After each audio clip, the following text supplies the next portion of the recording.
All right. All right, man. This is episode 14 of the Brandon Alper Experience with Mr. Slatty Slat Nyles Hayward today. What's good, y'all? What's good, bro? How you been, man? I'm good, bro. Of course. So there's one thing that I want to start doing on each podcast, and it's giving a little introduction to the viewers on who our guests are. So I've recognized that on most of these podcasts, a lot of the viewers don't really know who the people are unless you're directly friends with them. And I want to just have the viewers get a little bit of an introduction on who you are and, you know, what you're stand for as a person, bro. Okay, I like that. You can go first. Oh, I can go first? You can go first, bro. All right, yeah, that's cool. All right. I haven't done that in a while.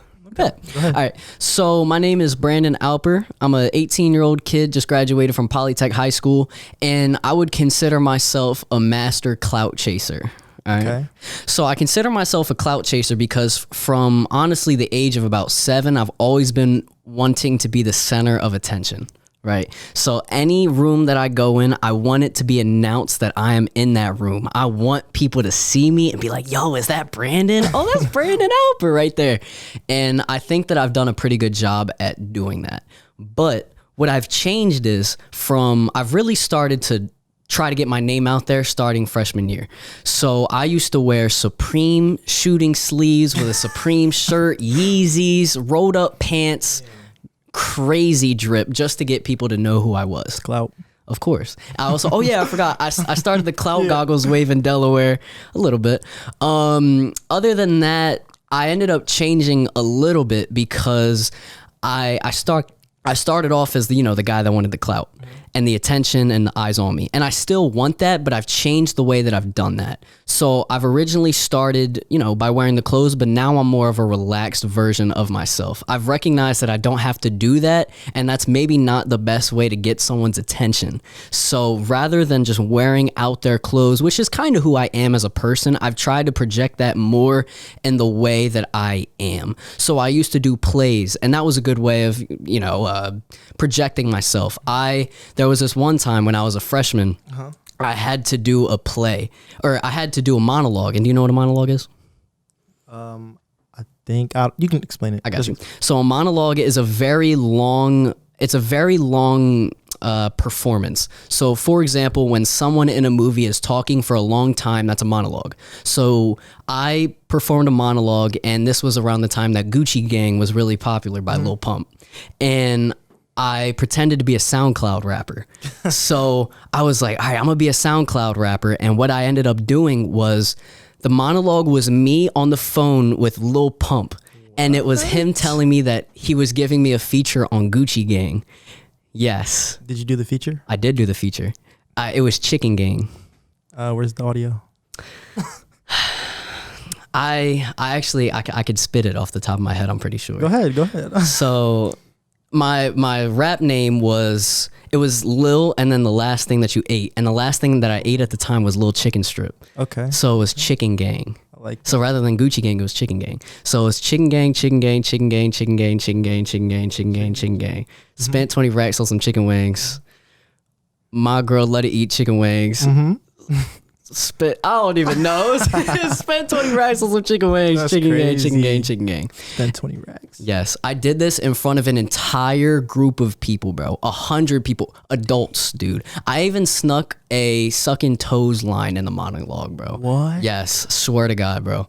They didn't say nothing? Nothing. The entire crowd was like, ew, what the hell? But then other people started laughing. And that was the power, that was the clout that I needed to build Brandon Alper, who I am, bro. Okay, I like that. Because, do you remember D-Bangs? Not sure. Okay. So D-Bangs was the artist that was, he came out with the song Thick Bitches and Anime Titties. Okay. So he used to always come out with music about sucking toes. And I was searching for anything that could get someone to know who I was as a person. And that was such a weird out there way for if I were to joke about that, people would be like, oh, this kid's weird, but this kid takes risk. So I was like, all right, I'm going to do that so people know who I am. People know my name. And I started joking about toe sucking, right? And then And then the rumor started. It was like, yo, Brandon has a foot fetish. Brandon has a foot fetish. And I was just like, bro, come on. It's all an act. It's all a joke. I'm just playing around. But the question is, do you have a foot fetish? I do not have a foot fetish. But the thing is, I have nothing wrong with feet. Like, I will look at feet and I will be able to tell that someone, all right, yeah, you have attractive toes, you have attractive feet. But I'll never be like, oh, yeah, it's not a turn on for me. It's something that I'm not going to be like, ew, that's disgusting. I'm going to be completely honest. I'm not one of those people that's going to try and stray away from a question like that. And no, I wouldn't answer that. That's weird. Hell no. I don't care if it's weird. That birthed me, bro. And I remember there was this one time that I was, through that toe sucking phase or whatever that I used to always joke about. Recall? Yes. You do recall? I do recall. Okay. There was a teacher, it was a substitute teacher that I had, and he was a rapper. So he ended up, he's pretty successful. His name was Prestige. Shout out Prestige, by the way. He was the substitute teacher for my drama class, and he was the person who allowed me to do that monologue. And I said something about him, about feet. And I was like, so you ever like look at a girl's feet and you're like, you think that shit's attractive? He said, if you say that they're not, I don't think there's anything. You're just lying to yourself, because he would be like, yo, I'm looking at that girl and I'm like, yeah, she got some pretty ass feet. And I say, that's a king right there. That is a good man, because that is a man who does not lie. And that is the most important thing when I see people, bro. Just being yourself, bro. The way I see it is like, for feet, especially, like, if I like them, I like them. If I don't, I don't. Yeah. Like, it's a plus. If anything, it's just a plus. I don't really. I think that's a really big indicator, though, for certain people, because if you don't take care of your feet, you don't know what else. And I'm just saying, in general, you might, bad feet. You don't know what in general you're not taking care of. You know what I mean? And that just goes on. Like, one of my biggest turn-offs is if you smell bad, bro. Oh, I hate that. Oh my God. We could talk about that all day. And the thing is, right, there's a difference between if you don't have the resources, if you can't shower, you don't have clean water, you don't have the access to body wash. That's different. That's a completely different story. But I'm saying, when you are completely lazy enough to the point where you do not take a shower, bro, come on. Damn. You're better than that. Way better than that. You got to understand. But I got a question. Yeah, it was good. So, when you look at a girl, what is the first thing you look at? Okay. Smile, definitely. Because I think that you can portray a lot in a person by their smile. Yeah. Okay, that's very true. So I think that I have very good eyes to see a fake smile as well. I never thought about that. Really? I have, but not literally like looking at them. Mm-hmm. I don't know. It's weird. Like when they're talking to other people, that's when I'll like notice it, but not like to me really. Mm-hmm. I think too deeply on things though. So for example, I could see a girl and I'll start thinking, dang, she has a really pretty smile, but I wonder if it's fake. And then I'll start hearing around about the people, and then I'll hear something about them, or they'll tell me something, and I'm like, dang, maybe that smile really is fake. And then it scares me, bro, because that shit makes me sad. One of my closest friends, when I was in middle school, one of the prettiest girls like I had known, and she had a very pretty smile, very attractive smile, but I didn't know that it was fake. And she had told me that she was extremely depressed, and I was like, damn. Yeah.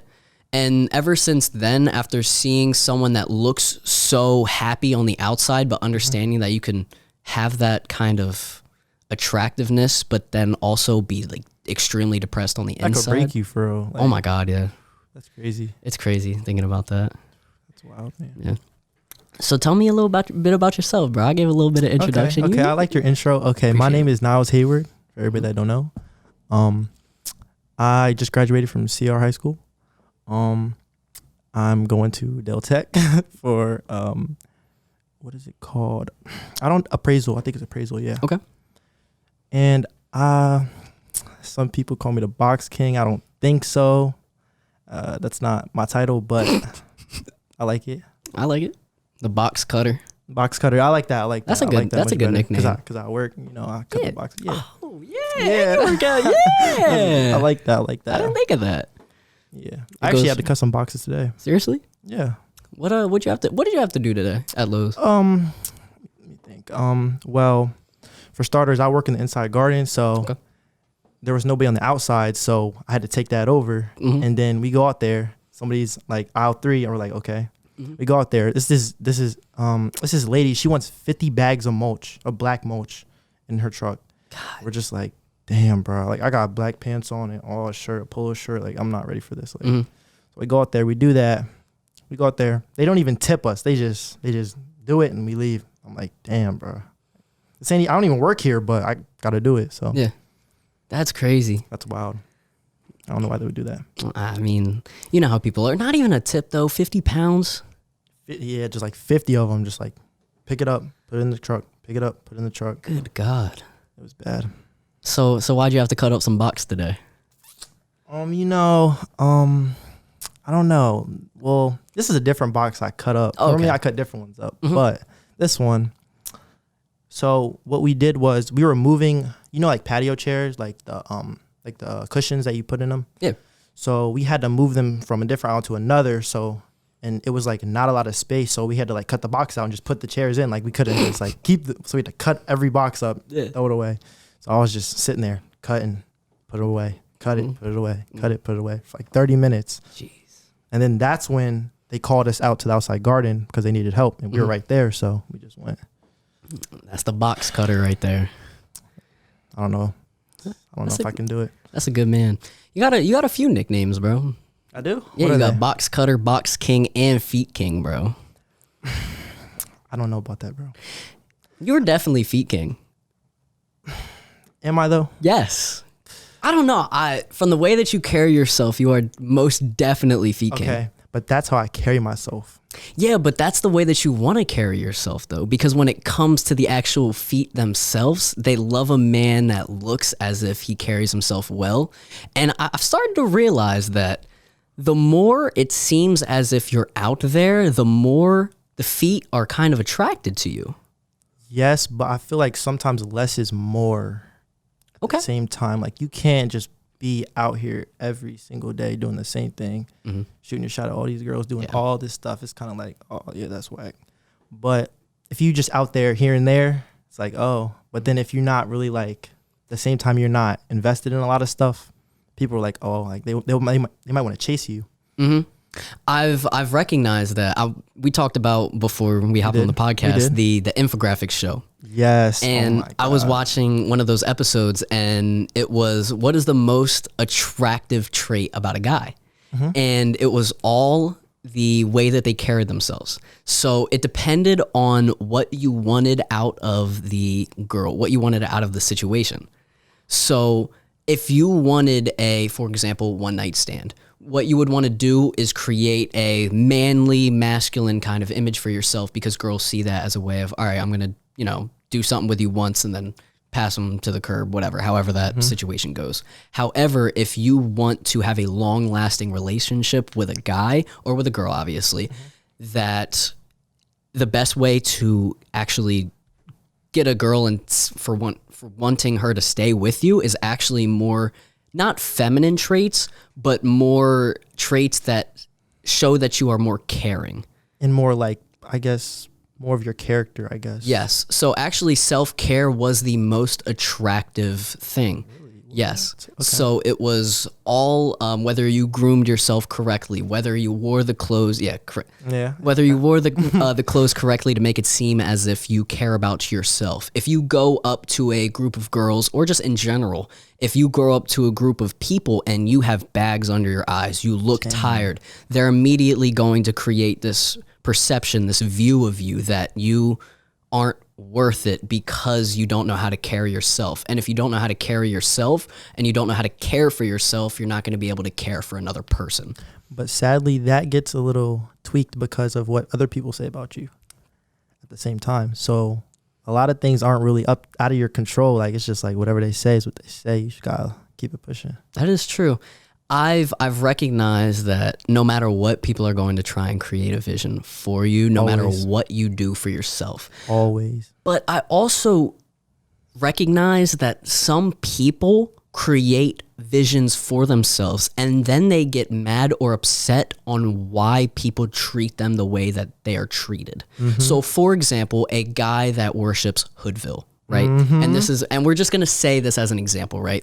We look at a guy who likes Hoodville, puts Hoodville posts on his story. Gets the merch. Yeah, gets the merch, for example. And all of a sudden, girls aren't interested in this guy anymore because they worship Hoodville, they worship Future.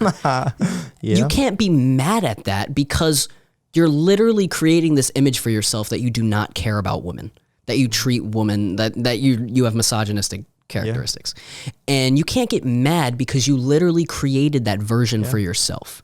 Now, it's different if you do it, and I'm just saying this because this is kind of what I do. It's different if you do it as more of a joking aspect and you're not really serious about it. I can say that too, for the most part. I can say that. Yeah, I mean, the hoodie that I bought, the "What You Doing You Up," I've never done that. I mean, okay. But it's funny enough to the point where I'm like, I want to buy this hoodie because that is hilarious. And it's funny. It is funny. It's funny. And I want to buy it because that's just a great idea overall. Just Hoodville, just like the theme. Just like it's amazing. I think that people take it too seriously though. They do. I be seeing like the comments. When I like look at the comments, like I'll post one and I'll look at the comments. Like there's girls on it. Like my boyfriend follows his account. I'm just like, damn, okay. It's ridiculous. No, I mean, it's just an account that is literally created for toxicity, misogynistic characteristics, and just worshiping Future. I mean, if you have an account created like that, that should not be taken seriously. And honestly, just to be funny, like it's just funny. Like it says meme page on it, I believe. Like it's what it is. Now, if you take stuff like that seriously, I think that describes your character. That just says a lot about you. Yes. It really does. It does.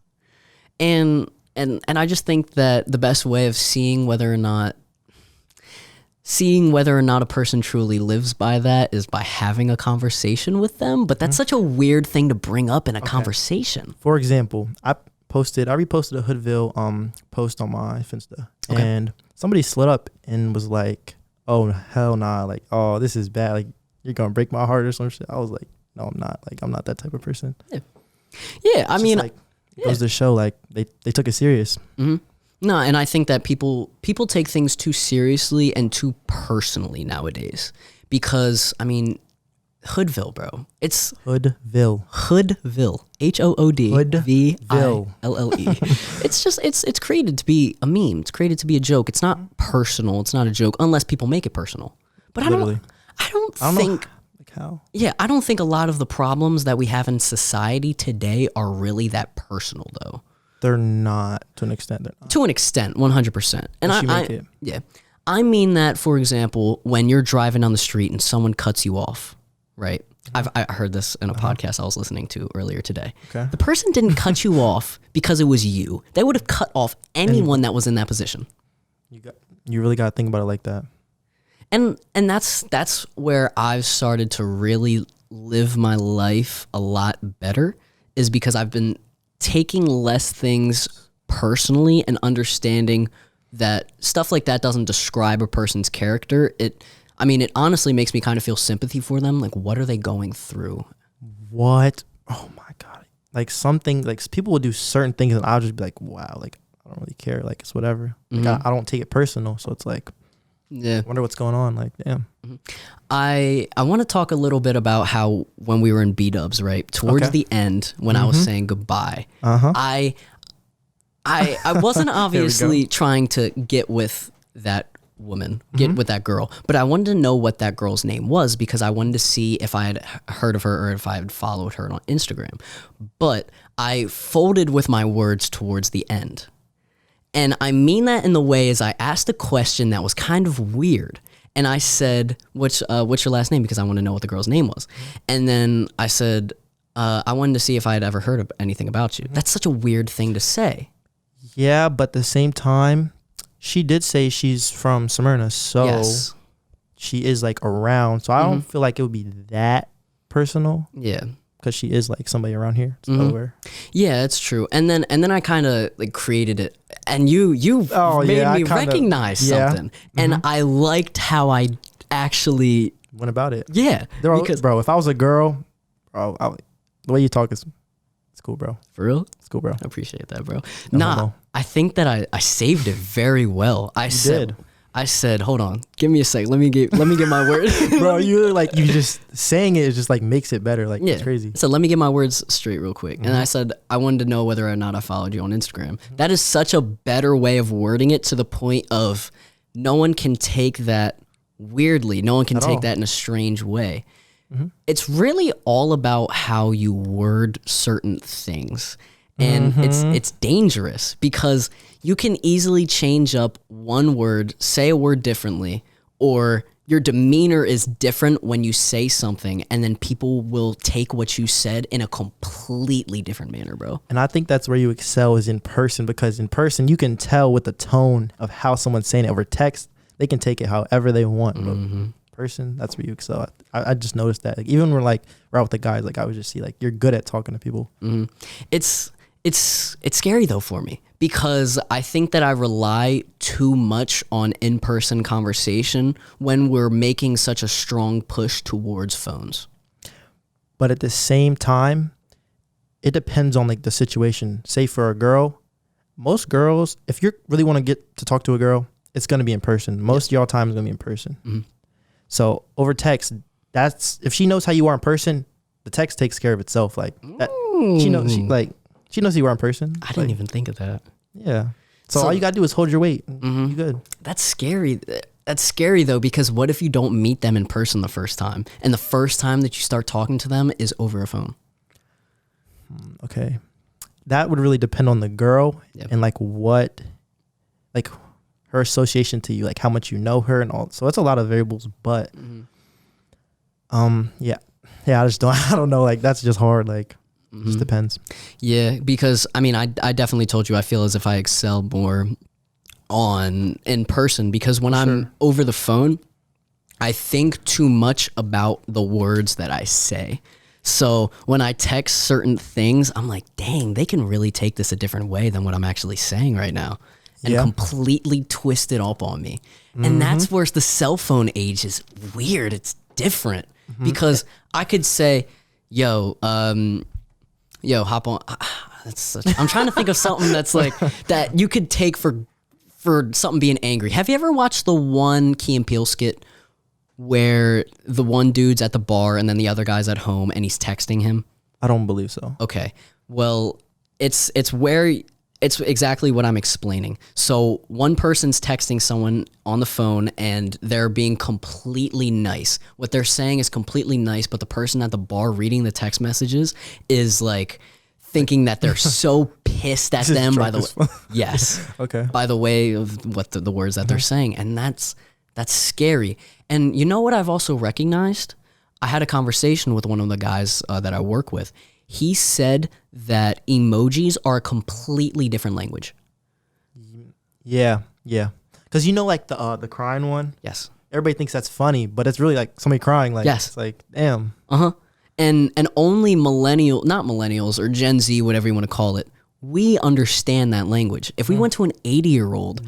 No. And yes. I'd be lost. Oh my God. Have you seen the memes where I apologize if I offend anyone. Have you seen the memes where a grandma or someone says blank just died and then sends the skull emoji? Oh my God. Because when you send the skull emoji, it's like I'm dead. Yeah. That's crazy. That's wild. It's a completely different language. And we know how to speak it. Those crying emojis, that's someone actually crying. Those laughing emojis, that's someone, laughing. But the eggplant emoji, the peach emoji, we're literally creating our own language with even emojis. The eyes, like. Yes. It's crazy. Isn't that insane? That's really crazy. And I believe that Elon Musk said it. Elon Musk said that us as human beings are artificial intelligence. So we're not we're not creating artificial intelligence. We are the artificial intelligence. So if we look at a cell phone, our boss can text us something. Your boss can text you something. You look at your schedule on your phone and you let that control you. You let that control your day. So in a sense, we are the artificial intelligence because we're letting our cell phones control our life. That's so true. Like sometimes, like I'll get a text and it's like not good. I'll just be like, damn, like I'm just hurt for the rest of the day. I'm like, damn, I don't feel the same. But then I get a good text, like, oh, I'm good. Like, feel good. We let it control our life. It's wild. That's insane. Have you? Oh, I never showed you any of the Side Talk NYC videos. Oh yeah, you didn't. Okay, so I'm gonna explain this to you because I'm gonna explain this very in depth because this is by far my favorite account.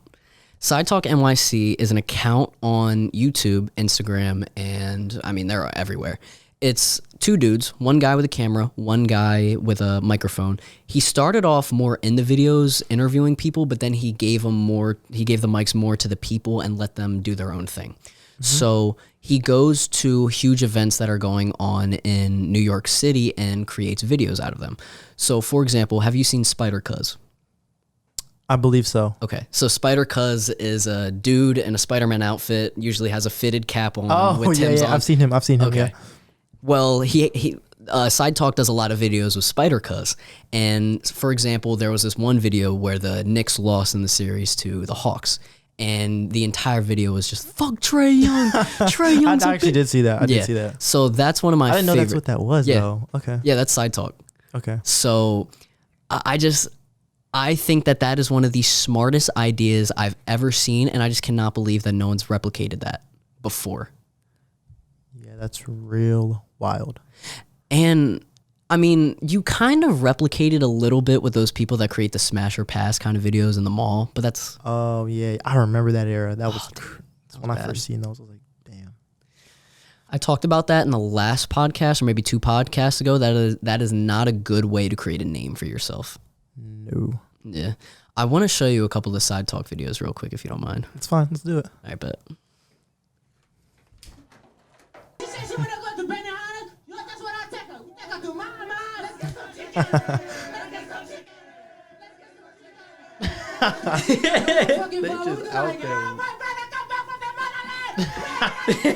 Energy is just live. I like it.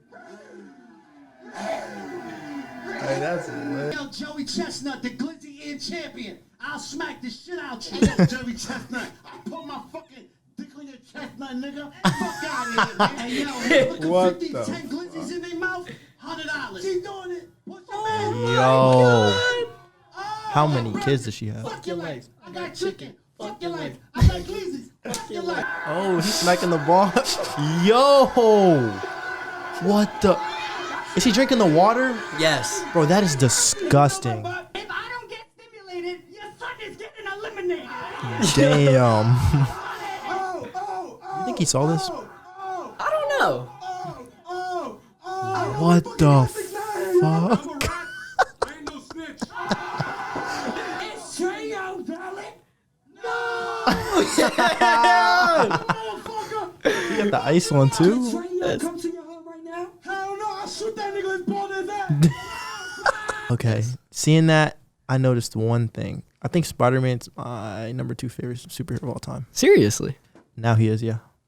Who's your number 1? Batman. Yo. Batman is the GOAT. Bro, there's so many videos of Spider Cuz just saying, fuck Batman. What? Yes. Bro, he does not like Spider Cuz, bro. Or he does not like Batman. Why? They're both in New York, that's why? Yeah. Battling. Well, you got to think. Well, they are completely different universes, though. Yeah. Yeah, they are. But I feel like the general just New York City, Gotham City is like kind of similar. Yeah. Dude, I started recognizing that imagine the Hulk or the Avengers were actually real, bro. They mess up the city, dude. Bro, you have go ahead. You have to think how much they destroy the city in order to save it. Who is rebuilding all that? Who? Like, even like in the Avengers movies, like I'll watch them, like who is rebuilding all this? Like who? I don't know. Tony Stark? Tony Stark's not putting up money for that. He's not. Do you remember the one clip? I think it was Captain America's Civil War, where Captain America and Iron Man were just absolutely beefing, going back and forth. Civil War, yeah. Bro, that was tough. That was a good movie. That was a good movie. What was your favorite MCU movie? MCU, honestly, I gotta go with Endgame. I just gotta go with Endgame just because it's just like the plot. I just like the plot. Really? Yeah. I think I liked Infinity War more, actually. I did like Infinity War too. But I think I watched that one the least out of Endgame, Infinity War, and then just the regular. Yeah, I've always been a really big fan of Spider-Man. He's always been my favorite superhero. So after seeing Spider-Cuz, that was a very Oh yeah, I seen your key. yeah. It was very. Oh yeah, shoot! I forgot that's on my I peeped keychain. that. I'll be watching. Of course. Yeah, that was very inspiring for me. But I got a question though. So What's up? MCU or DCU?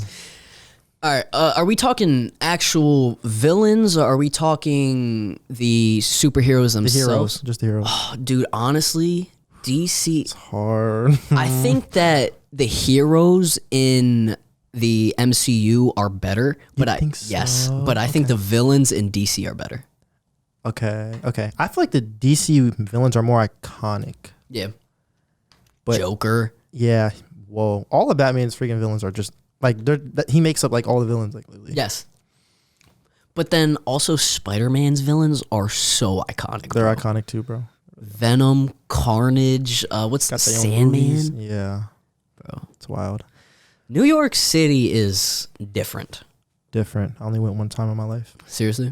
Yep. What'd you go for? I'm not gonna talk about it. Okay, fair enough. Yeah, but I just went. It was fun. Have fitted caps, I'm just saying that because I saw a lot of fitted caps in the Side Talk videos. Yeah. Have those always been popular? Yeah, but I think recently they just came back. Like they've Yeah. always been around though, like since forever. Because I've been confused because, I've always seen people wear snapbacks, the dad hats. The dad hats were really popular for a little bit, for about, 3 years, from about 2016. But I feel that I'm thinking that fitteds are making a really big comeback right now. Yeah, they have. I feel like they have in the last half a year. I don't know whether I'm just recognizing that because you in the group chat have been, buying a whole bunch of fitteds and whatnot. Yeah. But at the same time, I haven't ever really seen people wear them until recently. Yeah, some of my workers wear them. Like, Seriously? people I work with, yeah, they wear them. What kind of fitteds do they wear?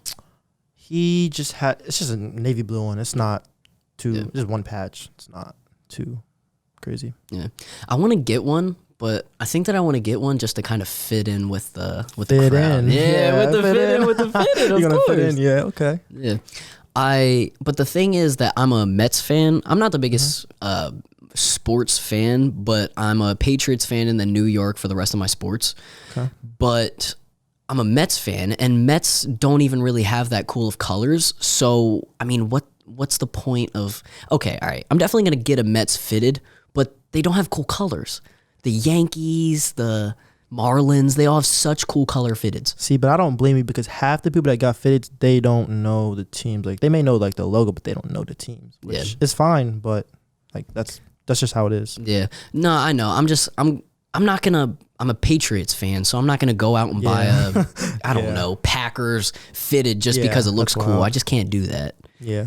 It's weird though because I've recognized that in basketball that a lot of the players or a lot of the fans are more fans of the players themselves than the actual teams. I can say that 100%.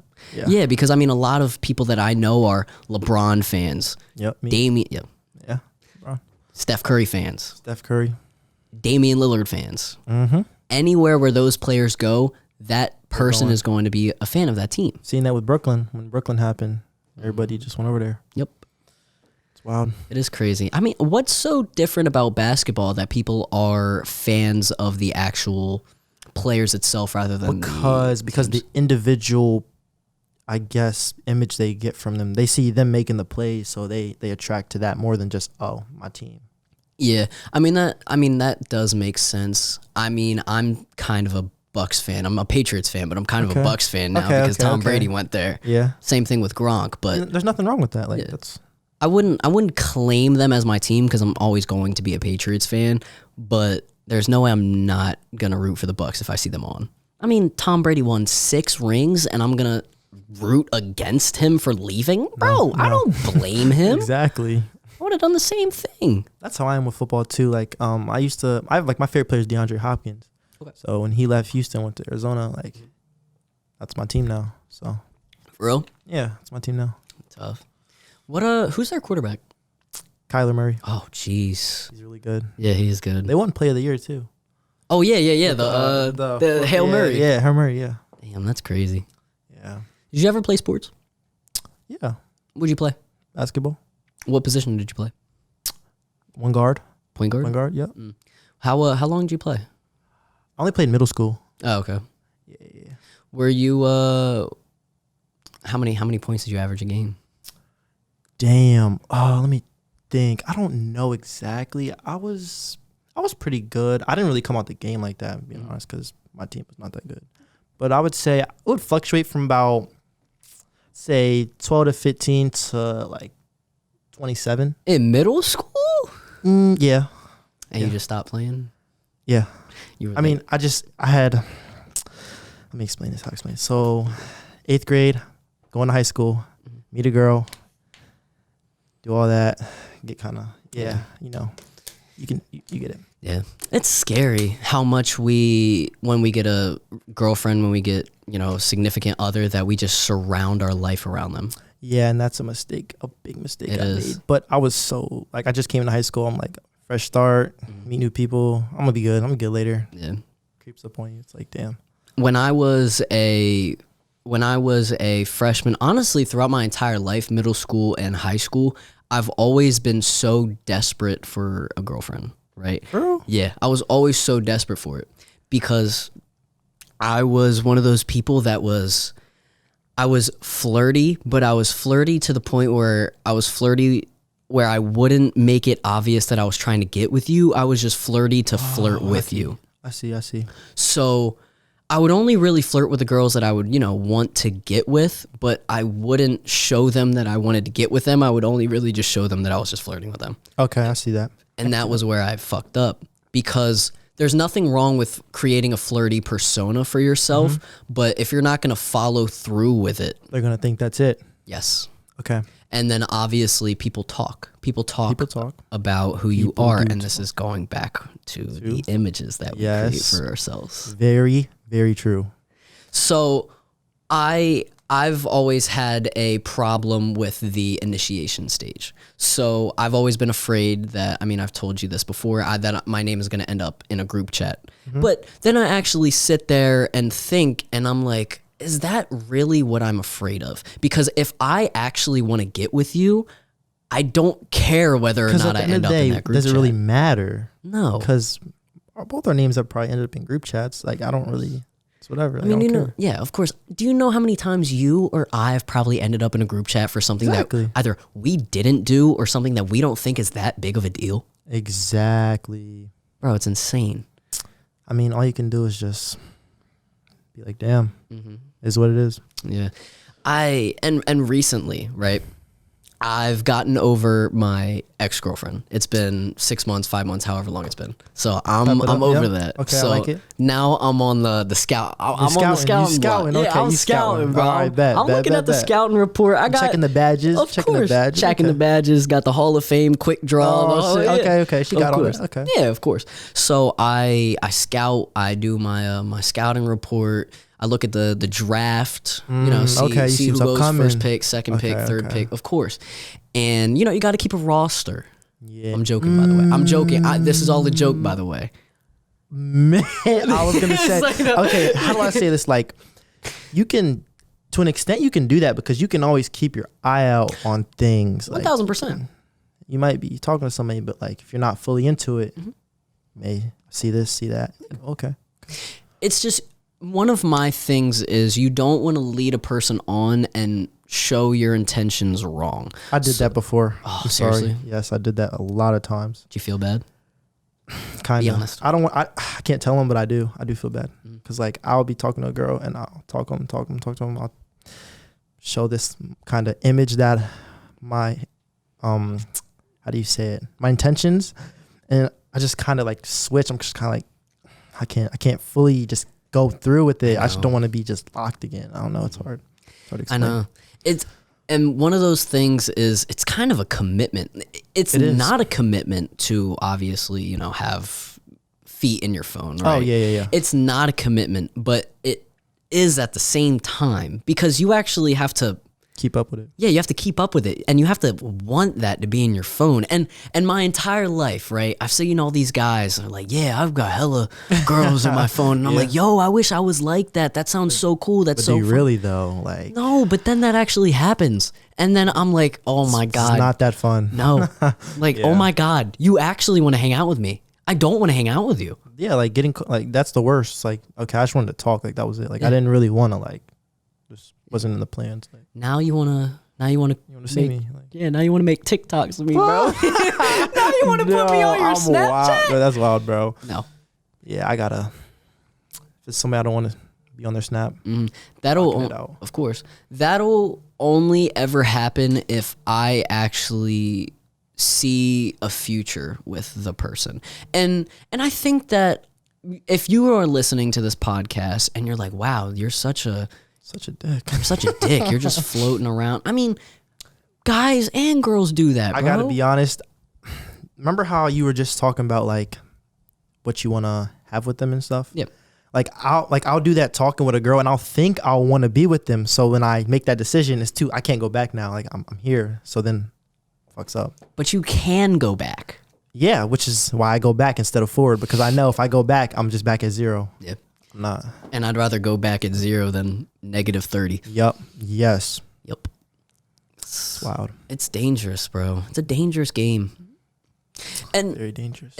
and it's interesting though, because I mean, we had this discussion earlier that you don't, as a person that wants to get girls, right? So say you want to get girls, right? You have to show that you are assertive. You have to show that you take initiative and you're one of those guys that takes risks. Yes, but at the same time, you don't want to do that too much. You still want to. You can't make it seem like your world revolves around a girl. Like you still want to get your money, do all that, and they will see that and be like, "Oh, he's trying to thrive." Like I like that. Like I want to see. But then that's dangerous, because then why do you want me?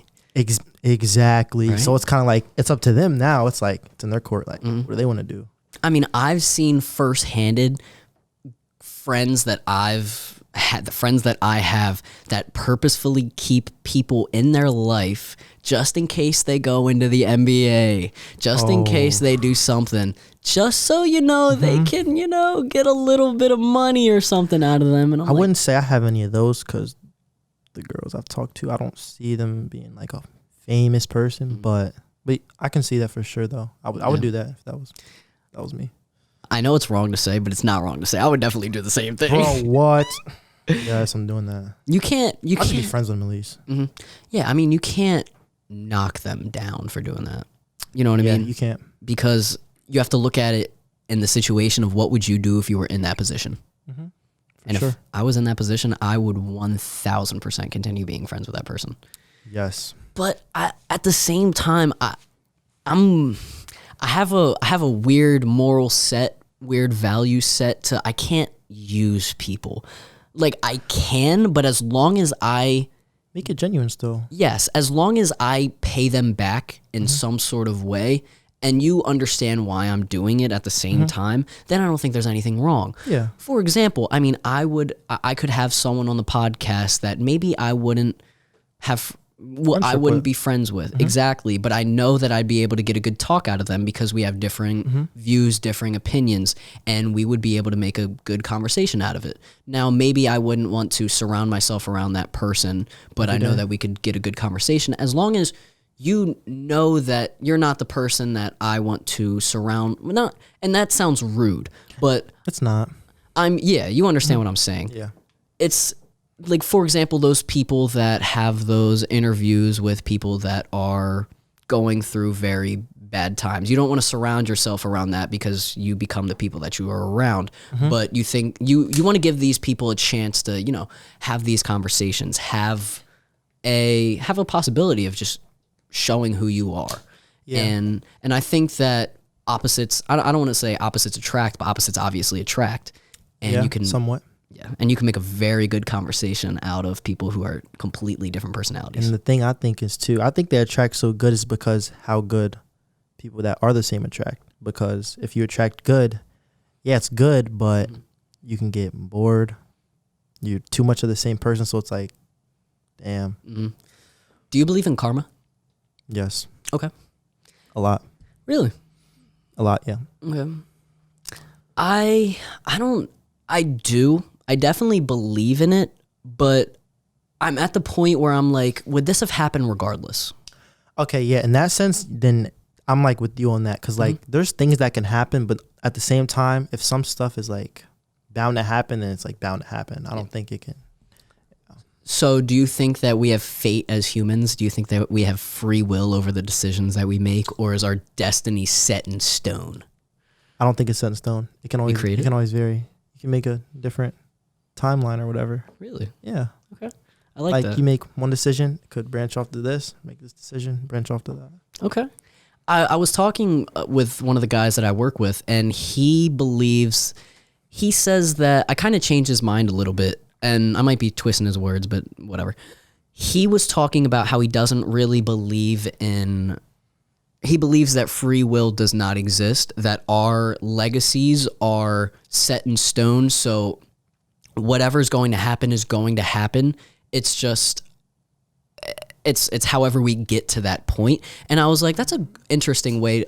That's where I changed. That's where I changed his mind, because he thought that, for example, me raising my arm right now, like that was going to happen at some point. Yeah. At that exact time, like us having this conversation was Bound to happen or something something like that. Yeah. And I was saying that I think that we create our future. I think that our decisions, we don't have a written set in stone, like someone writes something down in a book and that is our entire life and we live that. Yeah.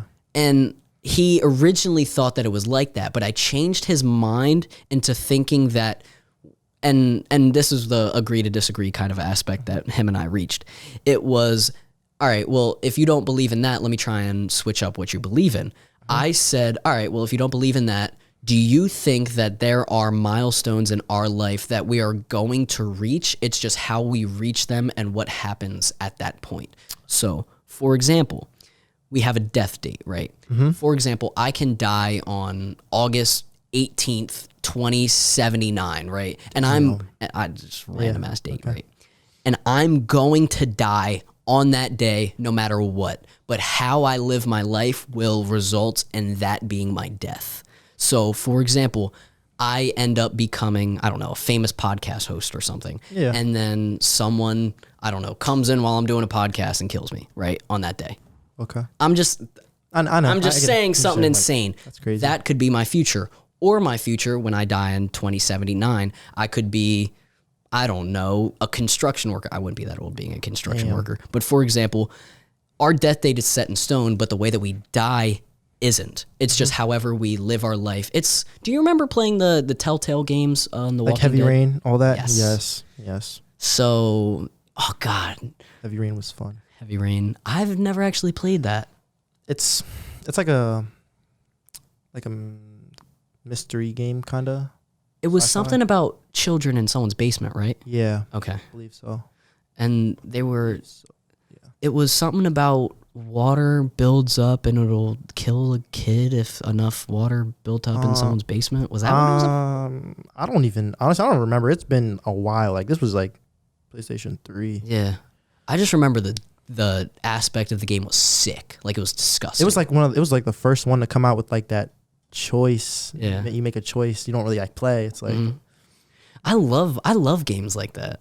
Yeah. Like I was playing the Batman. It's like Batman Telltale. It's like that. Yeah, there was the Telltale Walking Dead games, the Batman one. Yeah. Dude, I used to love playing those. Those are fun. I mean, like a movie. It's like a movie. You just press a button though. Yeah. And you create the own game. Yeah, it's so dope. It's so tough. Did you ever play Until Dawn? No. I know about it though. Okay, yeah. I never played it, but I used to watch Twitch streams of it all the time. Yeah, I would see like the reactions, like the crazy shit. Yeah. That was what I loved watching. And I think of life in that kind of way.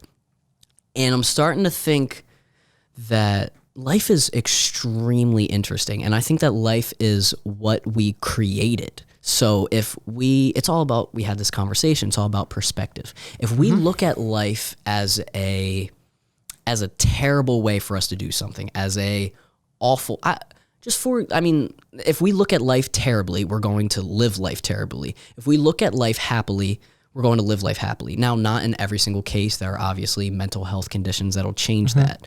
But I don't want to say the majority of people. It's a mindset thing, but I hate saying that because mindset is always pushed down people's throats, and I'm so annoyed of hearing that. But it's also kind of true. It's perspective. Yeah. And I'm starting to get a little more open to, I don't want to say the entrepreneurial advice, but more motivational advice. I used to be a very big hater, but now... Go ahead. But now my hating is kind of changing. So my hatred has gone from just completely hating on those people because you're successful. You're only saying these things because you're successful. That's very, very real. Right?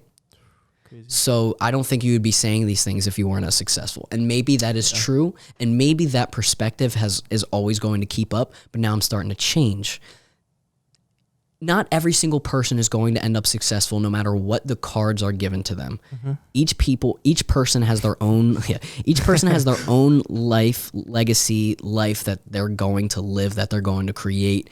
And some people aren't capable of living the Gary V type lifestyle where you work 16 hours a day, 12 hours a day, stuff like that. Some people just cannot do that. But I'm starting to look at life differently because a lot of people have been saying, I say this all the time, but I don't really know what it means. And it's be yourself. Because Always. yes, people always say, be yourself, be yourself, be yourself. And it's true. But my question is, when you're going through a personality crisis and you don't know who you are, how are you supposed to be yourself? You don't know who you are. That's very true. Okay. Keep going. I mean, you don't know who you are. So what are you supposed to do? I mean, you don't want to put yourself in situations that, oh, well, am I just trying to find who I am? But at the same time, you're trying to find who you are. So it's like, what am I supposed to do? I feel like, okay, I can see how some people would have that issue, but I see it as like, I know who I am as far as like me as a person, like my realness, like how I am to like all my peoples. But at the same time, if I do look up to people like the celebrities and stuff, so they can like change how I might make myself be viewed. Really? As in like, yeah. You look up to celebrities? I wouldn't say look up, but like, how do I say this? More like, yeah, I guess you could say I look up to them. Okay. Yeah. Why? I just feel like, well, I wouldn't say every celebrity, but a lot of them, I like to just like see what they're doing. I see what they're doing in their life. It's like good. It's almost like a little motivation. Okay. Kinda. I can get behind that. I think that it's me looking at their life and thinking, that's where a lot of my frustration spawns from, is I see people that are doing very successful and then they fall off. And I think that if I was in their shoes, I would be living their life completely differently. And it pisses me off. Okay. Yeah. Yeah. I can see that. So for example, I mean, this is just an obvious example. We see the people that are in the famous sports that get paid a lot of money and then all of a sudden they go broke on either drugs or, I don't know, gambling, all that kind of stuff. They lose their money buying expensive cars, right? Like that. I wouldn't do that. We say that. Yeah. But then what happens when we're actually put in that situation? That's so true. That's why it's honestly, I don't even know if I could be really, really rich like that. Like, I would just buy crazy stuff. I would just blow my money. Yeah. And I think that it's good to test ourselves sometimes. So, but at the same time, this is where I've had this conversation before on one of my podcasts earlier, is one of my anxiety feelings is I create either or fallacies. So for example, say I have a girlfriend, right? I see a pretty girl and she comes through the Chick-fil-A drive-thru, right? I'm saying this because Okay. this is an honest example, right? Okay. Pretty girl comes through the drive-thru and I see her and I want to act nice towards her because I work at Chick-fil-A, right? Okay. all right, but then the question is, why am I acting nice towards her? And then hold on, right? I see this girl, I'm like, oh, you're really pretty. I'm gonna act nice to you. But then I'm like, oh, I'm gonna act rude to you because I'm gonna try and make up for my being nice. But Think like yes. what? Yeah, no. So I do think like that, but I'm not gonna say I act rude. It's all right, I'm gonna act nice to you, but I'm not gonna act nice to you because if I act nice to you, then I'm falling for the trap in my head. But then if I don't act nice to you, I'm still falling for the trap in my head because then I'm do you understand? Yeah. So either way, either thing that I do, whether I'm nice to you or I'm not nice to you, there's a reason why I'm doing it, and it fucks me up. It used to do that. I don't do that anymore. But that was one of my biggest problems, and I've gotten past that. With me, I can see where that would actually mess me up too, but for me to not have that happen, I gotta just like separate myself from those situations. I can't be put in those situations because it's really hard to do that. Because I'll look at it like, oh, but this is like, you got to be nice to your customers. It's Chick-fil-A. Like, you got to be nice. Yeah. But at the same time, it's like, you don't got to like do all this extra stuff. Yeah. But then if you act, and that's the thing though with me is if I acted regular, that was me not acting nice because I don't want to act nice to seem as if I like this girl. But then if I act nice, I'm acting nice because she's pretty. So either thing that I do, I'm doing it wrong. And that's why me being in a relationship is dangerous because that's the person that I've always learned, or that's the person that I've always been. I've always been the flirty, the nice guy, especially obviously to girls that I see as pretty. But I see that and I understand it's not, but some girls will see that as cheating, right? Yeah. I don't think it's cheating. Okay. But if I'm nice to you, because you're pretty. I mean, someone might think that's cheating, and I mean, it might be, but I don't think it is. I know, but it's what's been engraved in my brain. So me not being in a relationship, I don't have to worry about that anymore, and that is why I enjoy being single. But then it's also different because it's like, for example, right? I can be single and I can mingle all I want, go around all I want. But at the end of the night, I don't have that one person to go to that I know I can rely on. And I don't want to say rely on because I mean like... So that's why you find one. Of course, the shoulder on my head. It's the thing that you have to find the person worth fighting for. 1,000%. Okay. Question is, you have to make sure that they're comfortable with who you are as a person, but you don't want to use them in that aspect. You know what I mean? Yeah. Okay. Yeah, I see that. See, my thing is like, so how long did you date your ex-girlfriend? 14 months. Okay. My previous relationship was a little longer than that. Okay. But yeah, I can completely see it. Like now that I'm single, like I don't have that person like I could just go to at the end of the day. So me, I'm the type of person like I gotta go find it then. Yeah. Like, but sometimes it's not the same because it's not like. It's never gonna be the same as a relationship. Oh no. And when I got out of the relationship, about the first 3 weeks were completely fine. I was happy. I felt good. What? That's what I'm saying. And then all of a sudden, I was trying to get with this one girl, and then I got dubbed L. That's how it works, bro. And then it hit me, bro. I was like, damn, why am I doing this? Yes. And I was like, it wasn't a why am I doing this because I genuinely liked the girl. But then after I recognized that the girl that I tried to get with didn't want me anymore, and then I wasn't with my ex-girlfriend anymore, I was so used to having a person to rely, put my head on for 14 months straight. I don't have that anymore. And yeah, it's like you're just in this world. Like you just out here for like, yes, bro. I know the feeling, bro. It's crazy. And then for the next 2 months, I was down bad. But see, I was down bad, and then I got better, and then I found something out, and then I was down horrendous. That's where like all my peoples come into play. All my friends, they keep me sane with that stuff. So. Facts. My thing was I was so reliant on her. I was so reliant on another person for my happiness that it caused we're not even gonna talk about that, depression, bro. I'm not gonna say I've never been depressed in my life. I'm not that type of person, but yeah, I was really. At one point, I was down bad. I was like, damn, like what am I doing, bro? And then I realized, like, remember we were talking about the basketball? Like I just wasted all this time. I could have been doing so much other stuff. Yeah, dude, it's like, scary. Damn, it's like what if And then now the best part about it is the fact that I've after not really trying to pursue anyone else, just me being by my lonely, me kind of self-evaluating myself, who I am. I don't need to rely on another person anymore, bro. And that is amazing, Bro, that's so, bro. It's so good, bro.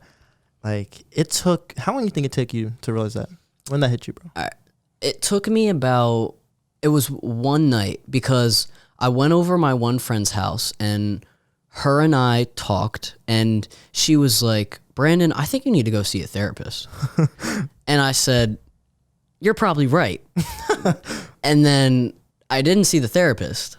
And then it took me about a week or two after that. And then I woke up and I was like, I'm fine. I was like, what the hell? Fine? Yeah, I just woke up. Why you say it like that, though? I don't know. I just I just woke up. And, I'm fine. I woke up and I was like, damn, I'm really not thinking about this anymore. Because, I mean, the whole situation was I betrayed her. But then afterwards, I felt betrayed because of what had happened afterwards. Obviously, we're not going to talk about... We're not, yeah. Yeah, we're not going to talk about personal decisions. I can say that. Okay, I can get behind that. So it was almost like a karma thing. But then I realized that I was like, I'm not going to take what she's doing personally.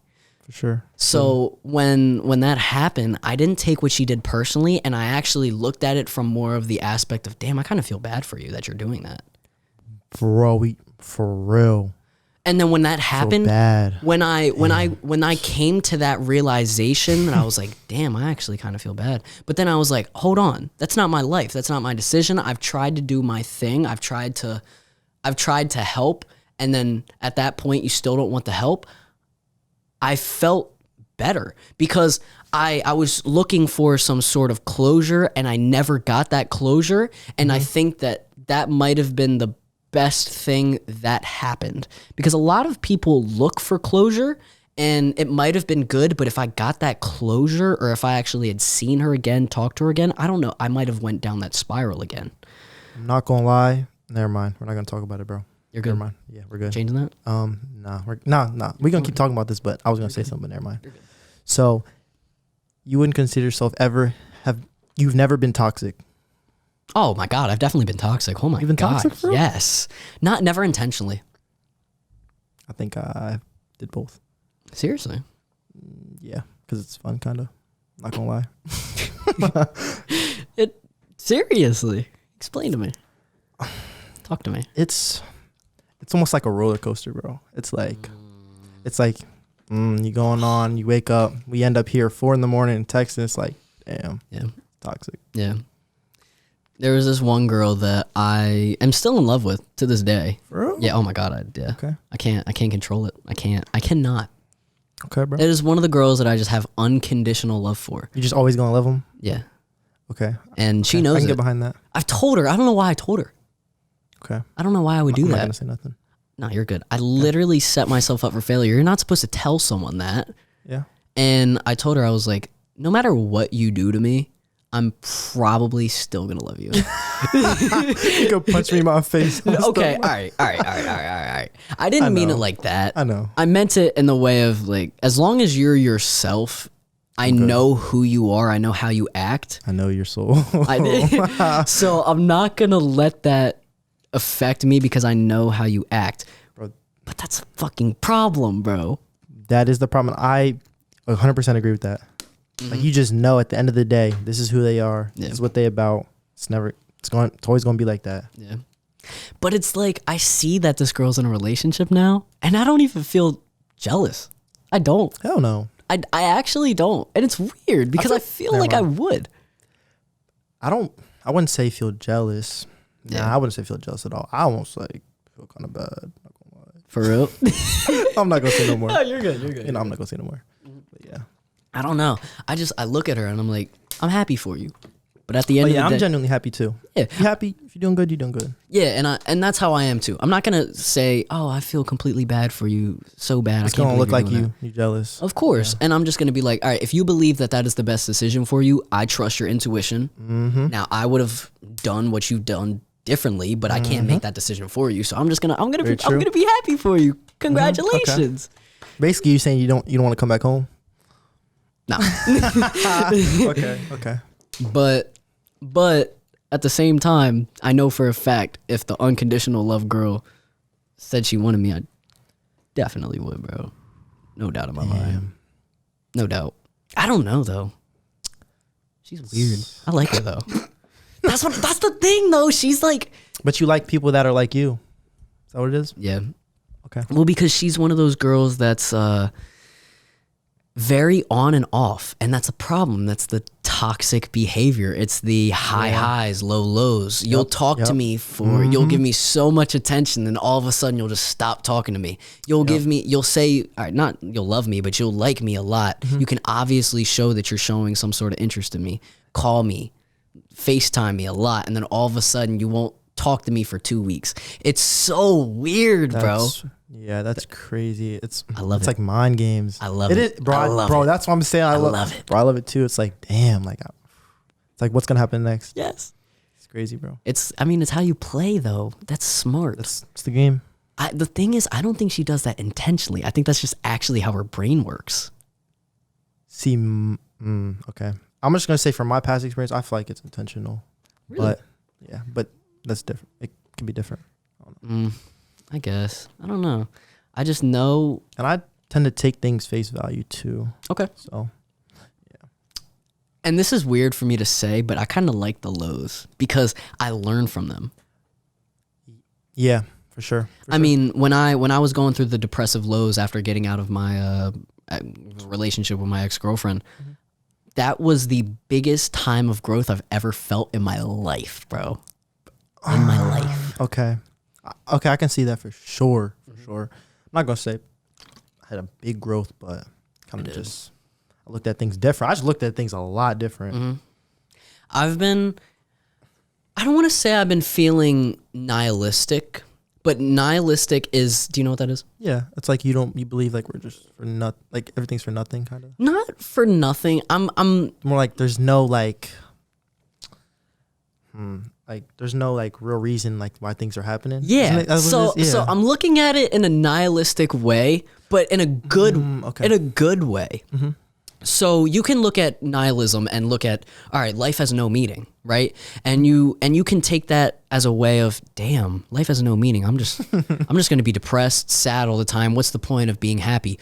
Or you can look at nihilism and like, life has no meaning, and then live your life fun as shit because what's the point? Because I'm not gonna lie, like, this is kind of off topic, but like the way I see life, like I'm kind of here just to, bro, I'm trying to have fun, bro. I'm trying to make all my years fun as hell. Fun. Like if I just make the most out of my years, I'm gonna die. I feel like I'm gonna die happy. Yeah. And I mean, even if I died tomorrow, I'm pretty damn satisfied with where I am in my life right now. Okay. I'm not gonna say I'm gonna die like extremely happy. Yeah, I wouldn't either, but I would definitely feel pretty content. Okay. I mean, the fact that it's wild. I mean, the fact that I am where I am right now. Just so you're gonna say that. It's insane. It's wild. The growth that I've made, the growth that I've felt, the growth that I see looking at myself. I'm not talking about body image. I'm talking about like looking at myself and just telling that I look happier, looking at my eyes and just saying, damn, like your face looks better, your teeth look better, your smile looks better, your fucking hair looks better, your skin looks better, you're not stressed as much as you used to be. It just makes me feel so much goddamn better about myself. See, the thing about me, I feel like I feel so much better about myself because I feel like I'm different than like my fam, like not really different, but I feel like I'm like the one that's like, I'm like the one that's destined to be out here. Like I'm the one that's destined to be out here. Yeah. Do you? Oh, okay. So you're the one who's destined to win. Yeah, for sure. Hey, I respect that. I just feel like I'm just different for some reason. I don't know what it is. Like there's always gonna be my family, but I just feel like I'm just different. What makes you different from the rest of your family? I just like the way I think. Okay. I feel like they're more. Then again, they are my family, so it's kind of more everyday conversations. I never really get to have like a good conversation with my family, I would say. Yeah. I told you I felt a lot happier recently in my life, but throughout the last week, so I'm one of those people how I need to eat at a certain time. I need to have my eating schedule right in order to feel less stress. So my biggest stress trigger is being hungry. So if I'm hungry, if I need to eat, that is my biggest stress trigger. Like B-dubs. Yes. You were saying, I'm hungry. I'm hungry. I mean, if we didn't eat and we had this podcast, it'd definitely be interesting, but it'd probably be a lot more depressing because I'd be stressed as fuck. Dang, so what do you, like, what is that feeling though? Like, it's not, is it like a stress, or is it like I need to eat almost like? It's a... Like I need to do something now about it. It's, all right, how do I describe this? It's, all right. The main problem with why my eating schedule is so off, I'm going to get to your question, is my time management. And we talked about how we were going to talk about this. My time management is I go to sleep too late, meaning I wake up late. When I wake up late, I don't eat a proper breakfast. So when you're going to eat a breakfast, you're supposed to eat, breakfast foods. But I don't wake up early in the morning enough to the point where I can enjoy a proper breakfast. So I go to sleep around 2:30, wake up 10:30. I take a shower. Yes. Bro, I'm not gonna lie. Mine has been way worse in the past, bro. Really? But at the same, okay, I can kind of see now what you're talking about, that stress, but I don't feel like mine's stress when I'm really hungry. It's more like I need to do something about this like now. I need to do something. So to finish what I was saying, no, you're good. I got you. Go ahead, bro. To finish what I was saying, I wake up around 10:30, but then I'm really slow in the morning. So it takes me about an hour to hop in the shower, do all my shit, wash my face, put on my clothes. So it's about 11:30 by the time I end up leaving. And yeah.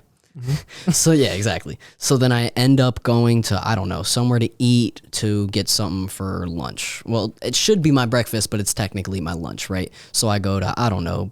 So I usually try to get something cheap, try to get something Taco Bell, Burger King, which is, first of all, not good, bro. I should not be doing that. But it's... I know. Here for a reason. I know. It is here for a reason. It's so easy. It's so convenient to just go out and get fast food. Just go $7. I know. Like, $7 gone. I feel good after. Like I do. And then I eat, right? And then I go do whatever I do. I go here. I go to work. But then I go to work and then I'm fine. But then I stay here for too long. I stay here. So I want to stay here for about 3 hours. So for example, I eat at 12, right? 12, 12:15, 12:30, come here. Supposed to leave around 4:30 or 3:30. I stay here for about 3 hours and then I leave. That's what I'm supposed to do. And after I get off, what I want to do is I want to end up eating. So I eat at, 12, 12:30, eat at around 3:30, but then I don't end up eating at 3:30 because when I get stressed, I end up wanting to finish what I'm doing. I end up want to clean and not realize that I need to eat to get rid of the stress. So I end up continuing doing what I'm doing rather than eating, if that makes any sense. And that makes like everything just worse. Yes. So for example, I need to eat at 3:30, so I need to leave at 3:30, but I don't end up leaving at 3:30 because I'm stressed and I'm doing what I'm doing and I want to finish what I'm doing, so I ended up leaving at 4:30. So because I end up leaving at 4:30, I ended up wasting a couple hours because I'm stressed, wasting an hour of my life because I'm stressed and I need to eat, right? Well, then I end up eating and then I end up, all right, then I feel fine, right? Well, now I want to go home. Now I go home and I'm like, oh, shoot, well, now I'm not hungry. But then I go and then I wait a little bit longer and it's like 8, 9, 10 o'clock. And I'm like, time. Yeah. And then I want to eat again. And I'm like, oh, well, it's too late. I don't want to eat now. And then I end up wanting to eat, but then I end up stressing a little bit. And then I end up stressing a little bit, and then I don't end up eating until it's even later. Or I don't end up eating at all, but then I end up eating at a later time than what I should. And then it just ends up stressing me out anymore because I take too much time in between my meals, or I need to end up eating more. Oh, okay. I see. So it's just all of my stress and food problems can all be finished and done if I just went to sleep earlier. But for some reason, I just can't. And see, the way I look at things like that, especially like, bro, if you're up late, it's like, it is what it is, bro. If you're having fun, you have fun. I know. Like, if you're happy, you're happy. Me, like, my schedule used to be, like, I think getting a job is, like, one of the best things that happened because I actually can, like, manage my time better. Like, before, like, when I didn't have a job, like, I would just go to sleep whenever. I could stay up till, like, 5 in the morning. I would wake up. It's like 3 o'clock in the afternoon. I'm like, what do I do now? Yeah. Like, I don't do nothing. Like, I'm not doing nothing. And then by the time like 7 comes, I go through my day, do whatever I'm doing. I'm hungry, I eat, shower, back to doing nothing. I mean, the thing is, though, I've realized that how expensive food is. And I mean, I could obviously make something at home, but the thing is, it takes time to make something at home. I hate that. But it doesn't take time. It's so much more convenient to go to Burger King, to Taco Bell, to Chick-fil-A, just to get something easy and some food. The only way it's convenient is if it's right in front of me. If there's like a plate right in front of me, then I'm good. But if I gotta make my stuff, that's like, I know. bro, let me just go. Let me go get my food. And then I get stressed out because I spend so much time like in between those meals, and I just know if I went to sleep earlier, I'd be fine. But I need to go to sleep earlier. That's the thing. But I have fun during these nights. Bro, that's what I'm saying. If you're having fun, it's kind of like, okay, I can kind of see why I'm doing what I'm doing. Yeah, and my time management is so bad. Like, I should not take an hour to hop in the shower, hop out, wash my face, and then get dressed. I'm not going to lie. That's kind of what I do. Yeah. But it's like, I don't know. It just depends, like, on the days, too, like, what I have going on and stuff. Mm-hmm. So if it's like a day I know, like, I'm not really doing too much, then that time can be made up. Yeah. Or it can't be made up, but it can be used. Yeah. But if not, then I got to keep going. I know. And I don't want to waste that time. I just know that I would feel happier if I got my food schedule. So you feel like you'd be happier just having more time in general? Yeah, definitely. Why do you think that is?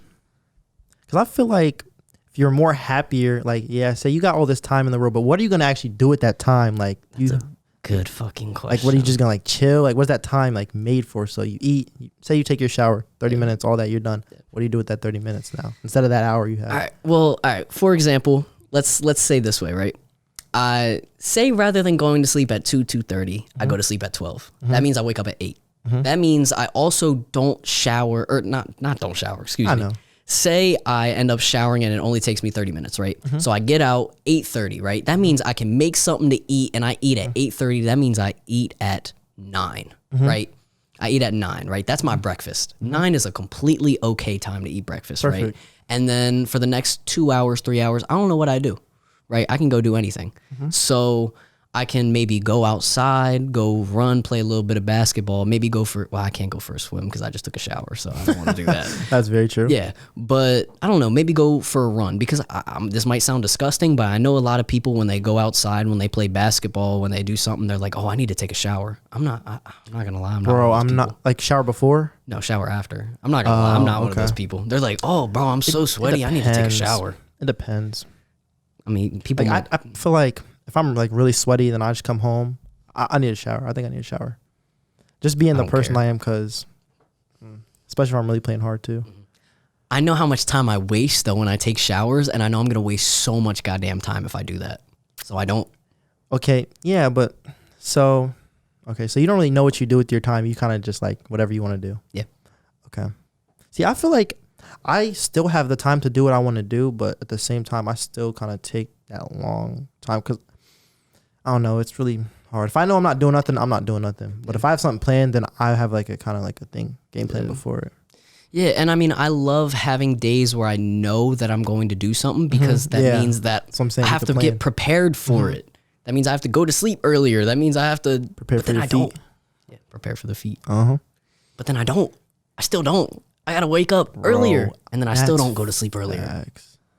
I'll have something prepared. Like if I gotta do something at night, I still won't be prepared. I'll just be like, okay, let me just go. I mean, I'm 18 years old, and about 2 weeks ago, I don't want to say I thought I knew everything in the world, but I thought I was on track. I thought I was like, yeah, I'm doing really well. And then I realized how bad my time management skills and my eating are, and I was like, bro, I don't know shit. And I know that's just a little example. We're young, bro. Like, we're young. We don't know shit, bro. At all. We only know what we see. Hell no. Can I use the bathroom real quick? Go ahead, bro. All right, but I gotta pee, bro. Bet it.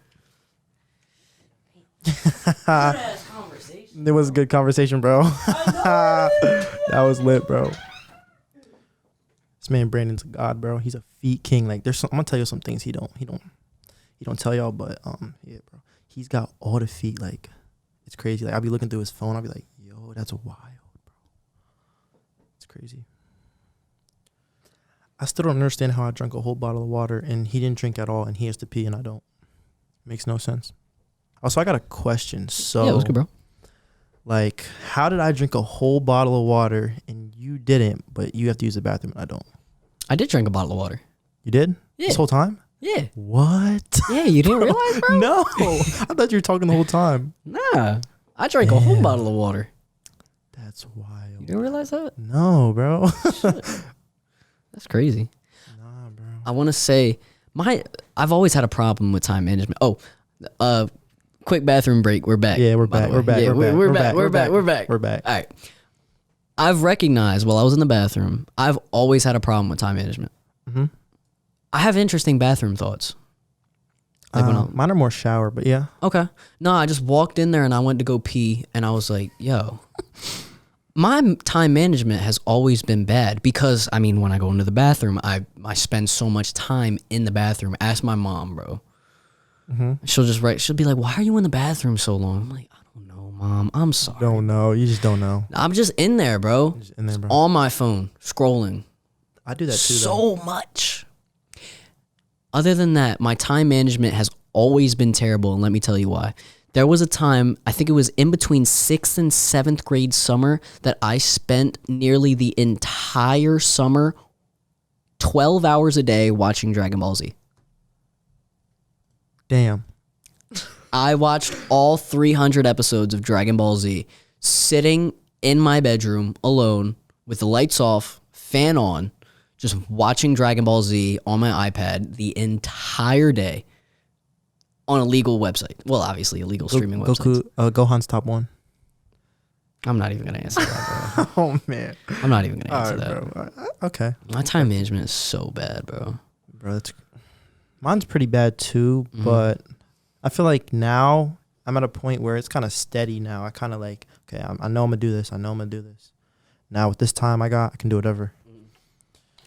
Yeah, I mean, I get everything that I want to do done, but then I don't get the other things that I want to do done. Okay, yeah. Yeah. I kind of accepted that though, honestly. Yeah. I kind of accept like I'm not going to be able to do everything I want one day. I'm just going to have to do what's most important. Yeah.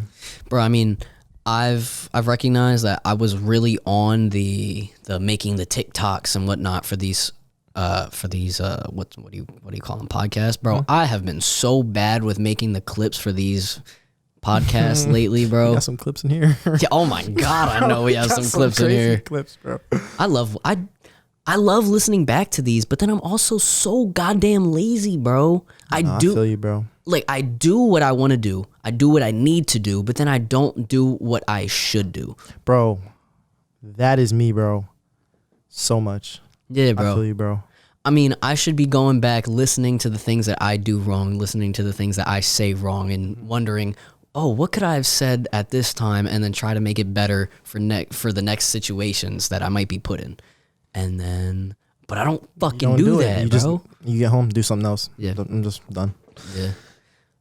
And it's weird though, because usually you would think that most of this time has been spent mostly on my phone, and all this time that, you know, I've been stressed out because of the whole food situation. Bro, my screen time is the lowest it's ever been. Bro. I don't even know what I'm doing. That's crazy. Yeah. Damn, bro. I don't even know what to say to that. Yeah. I'm not gonna lie, I don't even know what to say to that, bro. I'm so confused because I'm like, what am I doing? And I need to get better at that. See, that doesn't really, does it ever hit you like, what am I doing? That hits you or no? Bro, that hit me this weekend. That doesn't really hit me a lot. It has to be like a really pivotal moment for it to like hit me like, yo, what the hell am I doing? Like right now, what am I doing? Mm-hmm. But I just haven't had any recently. But that's because I've been busy recently, so it's whatever. Dude, I went to a little get together with people that I don't usually go to parties or whatever where I don't really know a lot of the people that are there. I go to them, but I don't really like them. I'm not gonna lie. They're just whatever, bro. And I went to one, and it was the first time I'd ever really been to one because I don't really go to them. I'm not a big fan of being around people that I don't really know because I know how people act when you're around that. People always try to pretend and create facades of who they are. I don't buy into them at all. I don't buy into them at all, but by me going to that, I've just created an understanding that, all right, that's how people are. I can't change that. And here's another thing, like this is nothing about perspective. Like all the people, when you're in that big room, that party, how many people's in there? Probably like 20 people. Like 20 people? Yeah. all 19 other of those people think just like you. Do you think so? I think so. I think they're like, oh, they're all looking around. They're all like, oh, what's going on here? What's going on here? They're all thinking the same. It doesn't look like it though. That's how it's supposed to be. Really? That's how it's supposed to be, bro. I don't think you would look like it if I walk into a party and seen you. I don't think it was Brandon. Like, he's chilling. Like, I guess deep down, you're like, oh, like, what's going on? Like, you're just really wary. Yeah. I mean, I wasn't as wary as I usually was though when I went into there, because usually when I go into a room of a ton of people that I don't know, I'm very wary. I'm very like. Would you say you're analyzing. more shy if there's like a lot of people you don't know? I try to surround myself around the people that I do know. Okay, that's another thing too. Yeah. But I have very good judgment of the people that I want to surround myself around. Okay. So I can see, and this is probably okay. I look at how people talk. So, for example, I'll go to the get-together, go to the party, and I'll see the way that a guy talks to someone. I'll see the way that a girl talks to someone, and I'll look at their mannerisms. I'll look at their body language. I'll look at the way that their eye language looks when they're speaking to someone, and I can create a pretty solid understanding, yes, of who they are, and maybe I don't want to be around this person.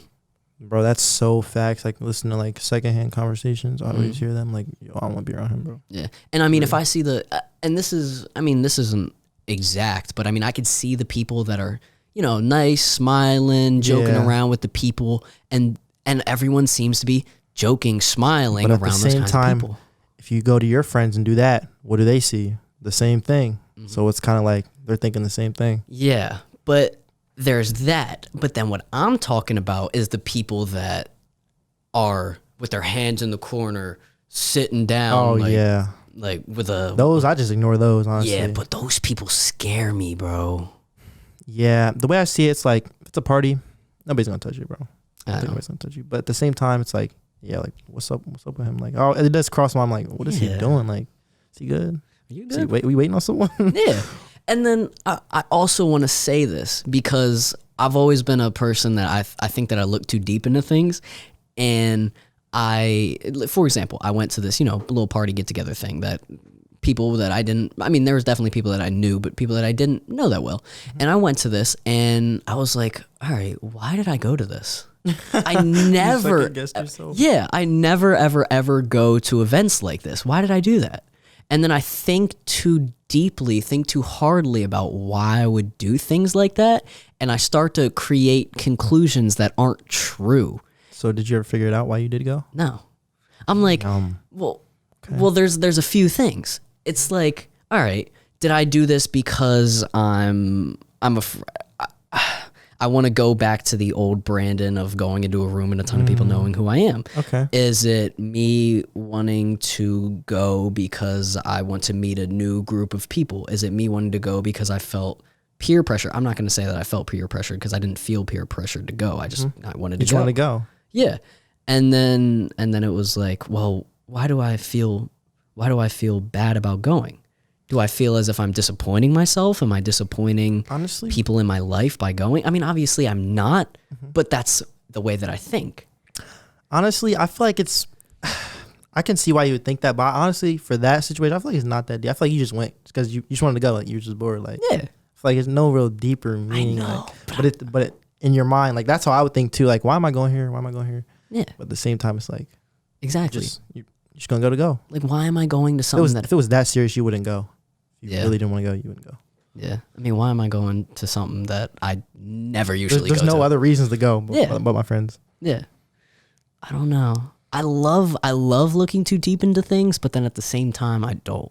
Bro, I like it. It's a love and hate. It is a love and hate relationship. Yeah. What are you gonna do about it?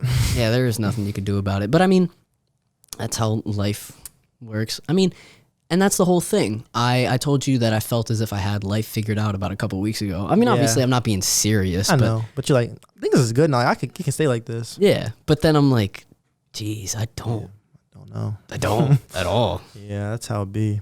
Yeah. What we had the one topic that we wanted to talk about. Okay, let me intro this real quick. I just want to know, when we were talking at B-Dubs, like back to that one story when you were talking to the girl I was just thinking like, dang, like he's just so good at talking to people. Like he's just so like his tone and everything is just so good. And like me, I'm not really that person that can just, I don't normally just be out here talking to everybody. I'm not really that open about stuff like that. But you are. So I was like, dang, like how does he do it? Like I was thinking like what goes on in his head. It's just like, I don't know. It's like, it's crazy. I think it's the performer in me. I think it's this, I don't want to say it's an act. I'm not acting. Yeah. I think it's a performance. I think I treat life like a performance. But here's my thing, like, But that's so, me. yeah, but you know how you said, like, you worry, like, oh, if your name's going to be in group chats about all these girls and stuff. Mm-hmm. I feel like me, I don't care about that stuff. But, like, when I'm talking to people, I'm like, what are they going to say about me if I'm, like, acting, like, a certain way? Or if I'm, like, yeah, if I come off as, like, this. So, like, mine's kind of the exact opposite. Okay. So, like, yeah, I don't really know what to do about it. I'm just, like, trying to do my best, you know? I mean, I would always say be yourself. But we had this be yourself conversation. But the thing is, myself is that. Like I've been being myself, so what am I really doing? Do I just keep it how I am? Which is nothing wrong with it. Yeah, but of course. Well, the question is, what do you want to do? Where's the point in your life? I just feel like I could, like, for example, how you talk. I feel like I could do that. Yeah. But it's just I just don't. I don't know what it is. I just don't talk like that, or not that open about. I don't express myself that much to people. Are you afraid to? I wouldn't say afraid to. I wouldn't say I'm afraid to do it. It's more like how I don't want certain people to view me a certain way. Okay. But I feel like it's not deep down. It's not that serious. But like when the time comes, I'm like, damn, like, oh, I'm just chilling. Like deep down, it's not that serious. But in the time, when the time comes, I'm like, yo, this is actually like wow. Like I would think like, oh yeah, I could do this. I go somewhere. I'm like, oh wait, yo, I can't do it this time. I'll do it next time. Yeah. I mean, it's all about comfortability and putting yourself in those kind of situations. So, for example, I think that I've gotten so good at talking by watching YouTube videos, and I know that sounds corny, but honestly, it just comes naturally. But I'm trying to create a understanding on why it comes so naturally though. My dad.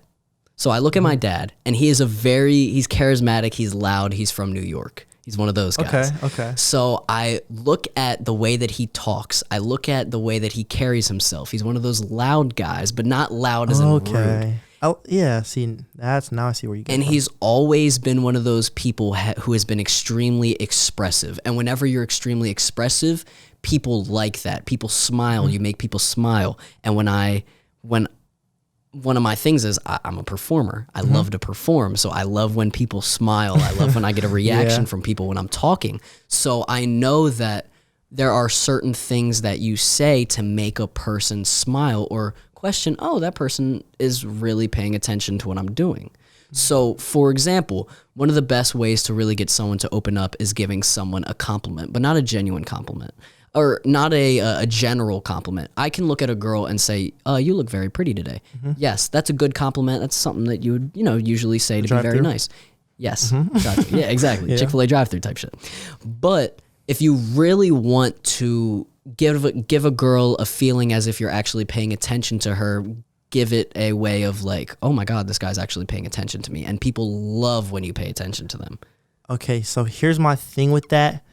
This is more like a time question. Like, so what is your opinion on reassurance? Because that's kind of like you're getting feedback from those, so it's kind of like makes you feel a certain way. So like, do you take that as like, oh, I'm doing something good, so I got to keep doing it? Is it more like that? No, honestly, no. I'm just doing it because it's who I am. Okay. So I'm not doing it as a way of reassuring to make someone feel good. I mean, maybe I am doing that, but I'm just doing that naturally because that's the way that I've always felt. I love to make people feel better about themselves. Okay. I mean, from back to finishing what I was saying, if you give someone a general compliment, you look pretty today. Yeah, it's very nice. People are going to appreciate that. But if you compliment someone on something extremely specific, for example, I mean, I see a girl has a necklace on. I see a girl has pretty eyes. You compliment her on her eyes. You say, oh, your hair looks very pretty. I like the color of it. That's a cool shirt, blah, blah, blah. You say something like that. You have to be very specific about the compliments that you give because it shows that you're paying actual attention and you're not just giving them a general compliment. anyone can say you look pretty, you look beautiful, you Yeah. look gorgeous. Like, what is beautiful? It's pretty- Exactly. You have to say what it is. I mean, but then there's a point where you say things that are weird. Wow, I like Yeah. your facial features. I like the way you do this. That's not okay. All right, yeah. I mean, I like the way depends you on, walk. That's what I'm saying. and honestly, you can say that. You just can. have to word it correctly. Yeah. You say, Give me a minute. Let me think. yeah. You're like, me all right, think. give me a second. Let me think for a sec. You walk very interestingly, or something. You walk. Yeah. You walk very. I've never seen someone walk like that before. Yeah. Make it like, It's wording, and you have to fuck up. You have to mess up. You do have. You have to mess up a couple lot. times. And for example, that B-dubs thing, I messed up with what I said, but I made up for it. Yeah. And I know when I mess up by the words that I say, and I fumble on what I say, and then I'm like, hold on, let me get my little gather step, like in basketball, and then I'm gonna go for the layup. Here's the difference with me though. See, I'll get to that point where I'm like, okay, now I gotta think, but I won't take that break to think. I'll just say something. I'll just have something. Yeah. I mean, I think that little break is important. It is important. I need to get right with that. Yeah, if you don't take that break, bro, and you just say some nonsense, See, you me, might fuck it's up. I don't really say nonsense. It's more, my break's not more like you had an open break. You said something about it. Mine's more like I just don't say nothing until I have something to say, and I'll say it.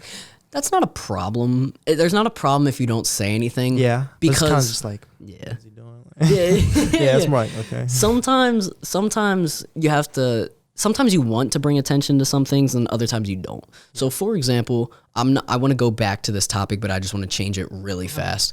I had a conversation with my boss today about bringing attention to certain things. So, for example, I could have a pimple on my cheek that you never recognize, but I'm like, oh, this pimple's really burst. Like, it's really, I don't know what the word is. It really big. hurts. Yeah, it's really big right now. You would have never noticed it, but now that I said something, you're going to notice it. Another example. Wow, this Young Thug sounds really good in this song. Then all of a sudden, you start hearing a ton of Young Thug songs. You buy a new car, and you start seeing that new car everywhere. Yeah. It's crazy. I mean, have you seen I said Young Thug because have you seen the one video where Young Thug is like, he says, yeah, I started listening to DMX. And he said, yeah, ever since I started listening to DMX music, I just started seeing dogs. What? The, Yes. Yeah, that's wild. And I mean, it sounds ridiculous. It sounds stupid. It's really true though, because Oh, it's like 1,000%.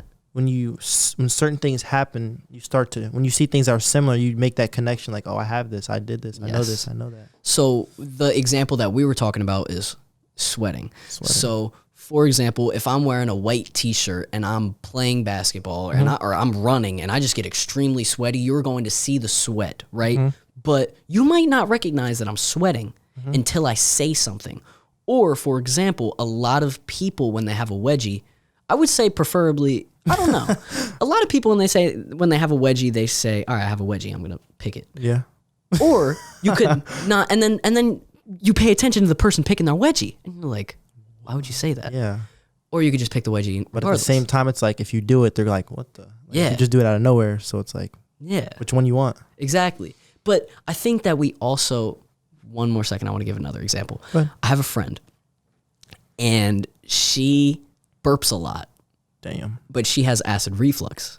So every single time that she burps, she says, I have acid reflux. So we start, yes. Okay. So we start joking around with her. We say, oh, she has acid reflux because she says it all the time.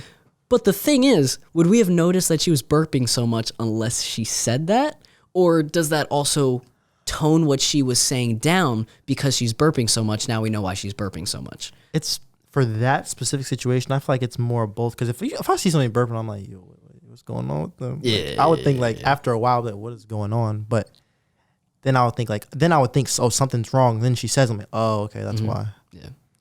Yeah, that makes sense. So I laugh about that, but then we laugh about the people that, for example, have extreme swamp ass, right? Whoa. Okay. So, I mean, you can bring attention to the swamp ass, but honestly, I really do think it's how you play it off. It's how you wear it. It's whether or not you let it ruin what you're doing, or you take control of the situation. And that's me. Like I'm the type of person I don't really care. So if I see, I'm like, bro, that's nasty. But then it's over. Mm-hmm. And I mean, even when it goes back to even when when it goes back to the situation of us talking to girls or talking to people in general, I don't want to say you have to assert your dominance, show your dominance. That's not the point. But you want to show that you run, not you run the things, but you are capable of handling a conversation. You're not going to all of a sudden just go out and start saying things and people look at you and they just think, oh yeah, I mean that was cool what you just said. I can't tell you the amount of times where I've said something and it has just been extremely awkward. I mean, it just happened last week. Oh, that's when you felt like, what am I doing? Yeah. Okay. Well, I mean, an example would be, I was at my friend's house and his mom said, hold on, everyone, get in the picture. You want to see your pretty faces. Or no, she said, let me turn the light on. I want to see your pretty faces. I said, yeah, turn the light on. I want to see your pretty face. Oh, okay. And, it was just joking around. Yeah. Like, that's just this kind of stuff that I say because that's just who I am as a person. My friend knows that that's who I am, and he's not thinking, oh, I'm trying to flirt with his mom. That's just who I am as a person. I'm going to say that kind of stuff. But she didn't respond. And if she would have responded, the thing was she didn't hear me. So if she would have heard me, she would have laughed and said, oh, just like in B-dubs? Yeah, it's adorable or something. She would have said something along those lines. But the thing is, she didn't hear me. So there was no response, and there was a ton of people around me, and they all heard it. And they were like, so they're like, oh, damn. They thought it was like, oh, he just got dubbed. Yes. But the thing was, they didn't hear me. So it's all perspective. And I could have easily put my head down after I did that and been like, oh, fucked up. Yeah, I could have been like, oh shit, I just fucked up. Everyone's going to look at me like I'm crazy. Everyone's going to look at me like I'm weird. Yes. It's all about how you play it. It's all about how you play it off. It's all about what you do afterwards if you mess up. That's very true, because we'll be hooping. We'll lose. You either take it serious or you don't. Yeah. It's like, if you take it serious, everybody's on you. Yeah. Like, damn. But if you don't, it's like, whatever. Yeah. Brush it off. And I'm not saying that you have to take it serious, but if you take it not serious, people are going to get pissed at you. Like, yo, come on, play. Yeah. But if there's a difference, because you can take the loss seriously and be really pissed about it, or you could be like, all right, bro, we lost. It also depends how you like wanted it to go out in the first place, because you wanted it as a joke, so it's going to be a joke. Yeah. Like, no one can change that but you. Yeah. And I mean, even if I was being serious, it's all about delivery. I delivered it fine. I delivered it greatly. It was just she didn't hear me. So what? Like, it's whatever. Yeah. And I could have let that ruin me. And that's the thing. You have to not be afraid. You have to say things like you're not afraid of the consequences. It's all about confidence. Because I could be having this conversation and I could be in a corner, sitting down and being afraid, and then people would listen to what I was saying and take it seriously, try to pick everything out of what I'm saying and try to use it against me. But if you are saying it in a positive light, you explain yourself extremely well, then there's not going to be room for people to take something out of context. It's really wording what you say and how you feel. So, how I felt in that situation at B-dubs. I saw a girl. I was like, I wanted to know. That was genuinely how I felt. I said what I felt and what I wanted to know. I asked her a question, what I wanted to know. Now, you just have to ask questions not nicely, but correctly. I've had this conversation wording. Yeah. Right. Wording's important. It is extremely important because, for example, there's a difference between constructive criticism and absolutely fucking demolishing someone's character. Yeah. You could have something wrong with what you're doing. I'm just using you an example because you're in front of me. You couldn't have something completely wrong with the way that you're doing something, saying something, and I could be like, yo, what the fuck? Why are you doing that? What's wrong with you? Or I could be like, I don't have an example in the top of my head. Like, because, oh, you should just do that. Like, why don't you just do this? Or no, that's also kind of rude. You don't think so? You think it so? is. Like, why don't you do it like this or something? Depending on what it is, though. Yes. So, for example, someone could be using a lot of filler words. So, for example, I say for example a lot. By me saying that, I just created you recognizing how many times I say that. Mm-hmm. So I could have not have said that. And I wouldn't have noticed. But now that That's I said very that, true. you're going to recognize every single time that I say it. That is true. But I am the type of person, I do sometimes notice that stuff and I don't say it. But that time I did. Like, yeah. Exactly. So once again, and now I'm changing it. Mm-hmm. I could say, for example, but now I'm saying once again. You know what I Yeah. Yeah. Okay. mean? You see? Yeah, I see. Yeah. So once again, I could be talking to you about, I use a lot of filler words by the way that I speak. I could be using like, and a lot of people do that. Nothing wrong with that. That's just the way that you've spoken. And I've called someone out for using the word like a lot, and they thanked me for it. I do that. You don't. I do in text. Okay. Yeah. Like a lot. Seriously. Like a lot. Yeah. All good. What I've realized is the more that I text the way that I want to speak, the better I speak. So if I don't use filler words when I text, if I don't use the word like a lot when I text, I'm not going to use the word like a lot when I'm actually speaking. Because I don't know, it's more of a psychological effect. I don't know if it's true. It's just how I feel. When I write something down, I speak kind of the way that I write it. So you know how you have a voice in your head, and the voice in your head is kind of how you speak? Yeah. Let that voice in your head talk how you are on a cell phone. Yeah. I would say I do that. Yeah. So if you recognize that you're using that a lot, quit doing that. Okay. Yeah. But see, I don't. Okay. I understand. Right? Yeah, that makes sense. That's good advice. Appreciate that. Okay. Now, what I want to talk about is Let me hear it. when we were talking about B-dubs, when we were just thinking, it's like, what's my. Oh, yeah. You was looking on the screen like, I'm watching boxing. Yep. And then we bring up fighting. Yes. So, what is your opinion on fighting? Okay. And I mean, like, to clarify, like, fist fights. Yes. If you look at me, I'm a 5'7", 130-pound guy. Okay. I'm not a person that wants to get in a fight because I'm afraid to get in a fight. Okay. So more than likely, I'm going to get myself beat up. Now, I think that I would be able to handle myself. However, that doesn't mean that I want to get in a fight.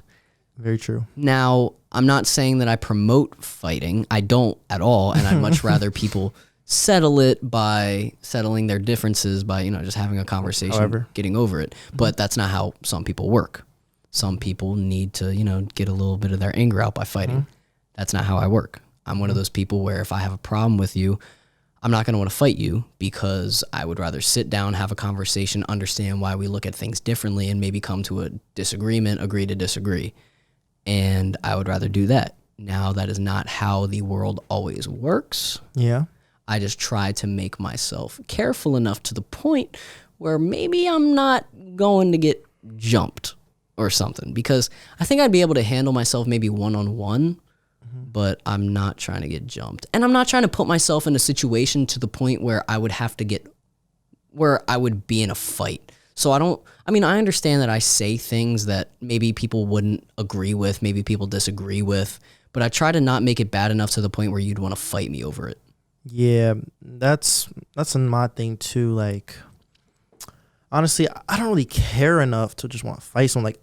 Like, nothing can make me that mad. Like, it's for the people that know me. Like, they know, like, I honestly don't care about a lot of stuff. Like, you could say whatever, I don't care. So, like, I don't even know. I still don't know to this day, like, what could get me to that point to where I would just want to fight someone. Yeah. I never looked at it that serious. So it's kind of just like, I don't know. Still figuring myself out. Why do people want to fight though? I feel like confidence. Okay. The confidence is just high. Naturally, some people just have confidence that's real high. Yeah. Like, we know some people like that. Yeah, of course. So that being said, like, naturally they think, oh, I'm number one. Like, yeah. So I feel like with that, going into that, they're just like, I can win, and they're gonna fight. Yeah. Because if I know I'm gonna do something, I know I'm gonna do it right, then I'll do it. Yeah. If I know it's like, it's whatever. I'm one of those people where a lot of people would rather their physical aspect of their body be stronger. This might sound stupid. I want to train my brain. And that's the crazy thing, because fighting is like 70 to 90% mental than like physical, I would say. Seriously. Yeah. Oh yeah, well tactics. Oh my God, yes, Bro, because like if you go into it scared, you're gonna lose. Like Yeah. you will lose. Like yeah, and I mean that in the way that I would much rather mentally strengthen my brain to the point where I'm much more careful about my wording, much more careful about how I say the things to the point where you don't want to fight me, rather than saying what I want, being strong enough to the point where if you do fight me, I can back it up. beat your ass up. Yeah. I don't know. See, stuff Not like that, me.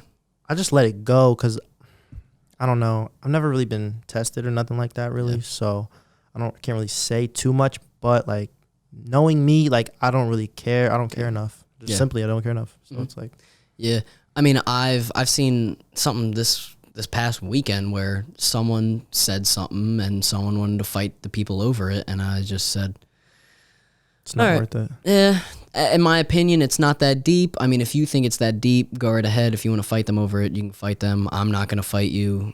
You know how I am. You know how I feel. I'd rather just have a conversation about this, why I said what I said. If you believe or understand where I'm coming from. You know what another thing is too? What's good? This is real good. Okay, so say if something like that happens. This is like, I'm going to use basketball for example. Okay. You know how it gets competitive. Everybody wants to win. Yeah. Instead of the people that are talking the most, you suck, all this, all that. But if you beat them, they like you can't say that's better than beating them in a fight. Like they can't say nothing. Like you just got that. You got that in their head. Like, so what? You lost. Like, what's the point? Yeah. It's like, what are they gonna say? Nothing. At all. I don't know. I'm one of those people where They get salty. I will just start chatting though. Now I'll only chat and talk to the people that I know can. I don't want to say handle it because I never get personal. I was playing spike ball this past weekend and I never. All right, so I used to be a very big shit talker just for fun because I know that the people would love it, and it was just always one of those things that would make us play harder. We would never take it personally. We would never try to fight each other over Push it. each other. Yeah, it was just push each other. It would honestly make it more fun, make us laugh more, and not angry, but angry enough to the point where we're talking shit, but it's fun. So, But some people don't know how to control that. no. And some people get personal when they're doing it. I know how to not get personal when we're doing it. And that, I respect people like that. But if you get personal, it's just like, we can tell like, you kind of a sore loser. Like, Yeah, exactly. Whatever. I mean, I was playing spike ball and I lost 4 games in a row, shit talking the entire time. and you don't care. Like, you don't care because it's whatever. Like, well, yeah. And I mean, obviously I want to win. Yeah. But it was just, it was very world. fun. And everyone was feeding off of it. Everyone was shit talking each other. And that is what I love. That's the kind of sport that I love. It's not personal. I'm not saying anything that's personal. And when you're doing that, the game. yes, it's the game. Like that. And I know that if I got personal, someone would probably try to fight me, and I don't feel like doing that. Not to say I'm a pussy, but no, I'm kind of a pussy. Yeah, It's just, that's more just like, I waste of time. I'm just wasting my time. Yeah. Especially with somebody like, if it's like in your friend group too, it's even worse. It's like, come on, bro. Like, why? Yeah.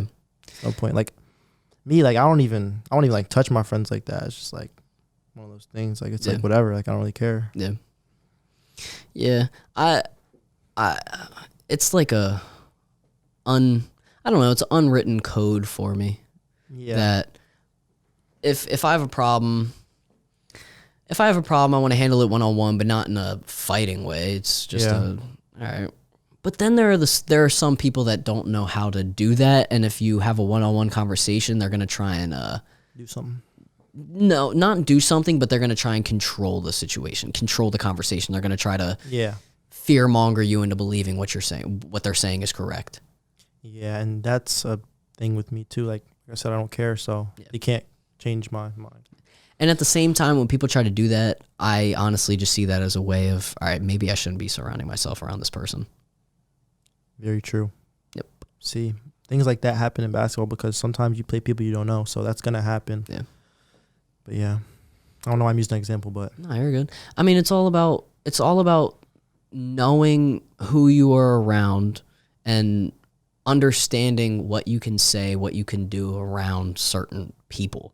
So, I mean, you might have a friend that you could say something to, that you could shit talk to, but then you have another friend that's around that if you say the same shit talking that you do to that other person, they're going to get pissed and they're going to try and fight you. It's all about just it's all about being careful, being smart, and being aware and analyzing people. And there's another thing we can talk about too. Lead right into this. People do that. Sometimes it's not even personal. It's just hidden envy. Just, I don't know. It's just hidden envy. Speak to me about hidden envy, Mr. Nyles. I mean, I don't really have any experiences, but you can kind of just tell when they're not genuinely happy for you. Okay. I don't know. It's one of those things. How do I explain this? Even I said this earlier at the table. I was like, say if I get something great happens in my life. Yeah.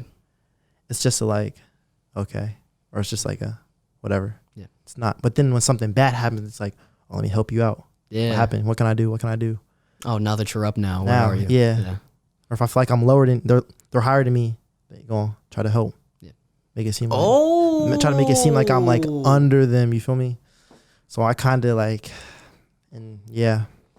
I've never Not to say that happened, but like that I'm like, yeah. I think there are two different types of people, because there are the people that will only be there for you when you're up, and then there will only be the people that are there for you when you're down. And when you're up, and then the people that you find are in the middle, those are the good ones. Those are the Yes. ones you want to keep around. that are there for you when you're both. Yes. I agree. I mean, I've had a couple people that have messaged me that haven't, and I've said this on a couple podcasts. I've had a couple people that have messaged me that haven't talked to me in years, and now that You're doing the podcast. now that I'm doing they the want to be on podcast. here, yeah. Or yeah, they want to be on here. They want to all of a sudden be my friend again. And that's the thing. Like, I haven't even known you that long, but at the same time, it's genuine. Like, I don't try to force my relationship being friends with somebody. It's like, it happens, it happens. No, I know. And I think that's what it is. You don't want to force anything. Or anything, yeah. Yeah. I mean, anytime that you see me say things at B-dubs or talking, Yeah. it's never forced. Yeah, you do it just because it's there. Yeah. It's in your head, you do it. And I mean, every time that I do try to force something, that's when it comes out wrong. Yeah. That's when I fuck up. I can say that is very true for me too. So back to the talking thing, because you want to learn about how to talk in person. Yeah. Is there anything else that you have any questions? Okay, I know where you're going. Not necessarily. I think you touched everything. Anything like mannerisms, any eye contact, any body language tips that you want to ask? Oh yeah. Actually, I'm not really good at looking at someone in their eyes. You can probably already tell that. Okay. Probably. Like I can, but at the same time, after a while, I kind of got to look down or I got to look somewhere else. It's just hard to keep my. Okay. Maybe it's just because my eyes or something. I don't know, but No, it's all of a anxious kind of feeling. Yeah, I guess you could say that. I don't want to say that I have trouble with eye contact, but when I'm in this situation, when I'm sitting at this table, when I have a podcast, I surprisingly do really good with eye contact. I could tell. Yeah.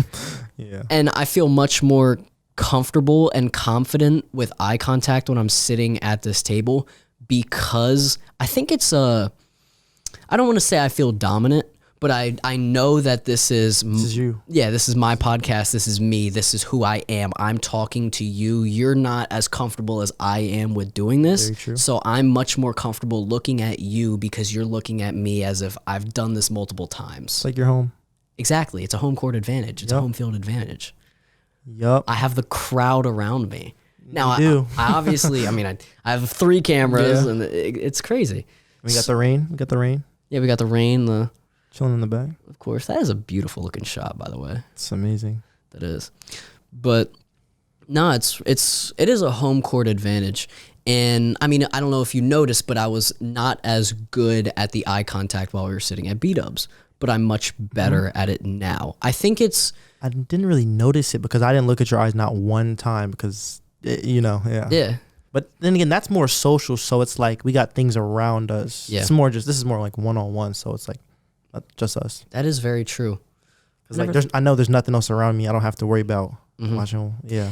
And that's one of the reasons why I've had a couple friends that have told me that they want to be the people in the back sitting in that chair just to make sure everything goes well. I can't do that. Bro, I know. Even like when you do like multiple people in a podcast, it's like hard. Everyone's so different. It's like, too much going on. I know there's so much of a different dynamic. So, for example, we had 2 other people from our group chat in this podcast rather than just me and you. The dynamic would be much different. Yeah. And I mean, we're going to touch on this because we're going to have to touch on this at some point. Yeah. Having no lights on, having not as many lights on, this is probably the most comfortable I've ever felt filming a podcast. Yes. This one?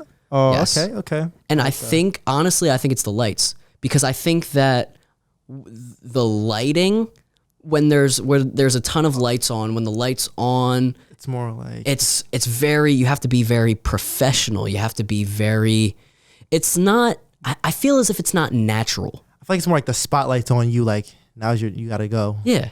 Okay, I can see that. Now that the lights are off, I feel more in a humane aspect. Yeah. I feel more human. I feel as if the spotlight's not on me. I don't have to put on an act. I don't have to pretend to be the Brandon Alper that isn't Brandon Alper, if you know what I mean. Yeah. Like right now, I truly feel like myself.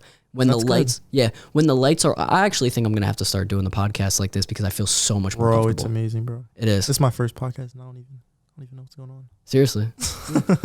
I mean, when the lights are on, when those lights are on, it feels much different because I explained this to you. It's spotlight's on you.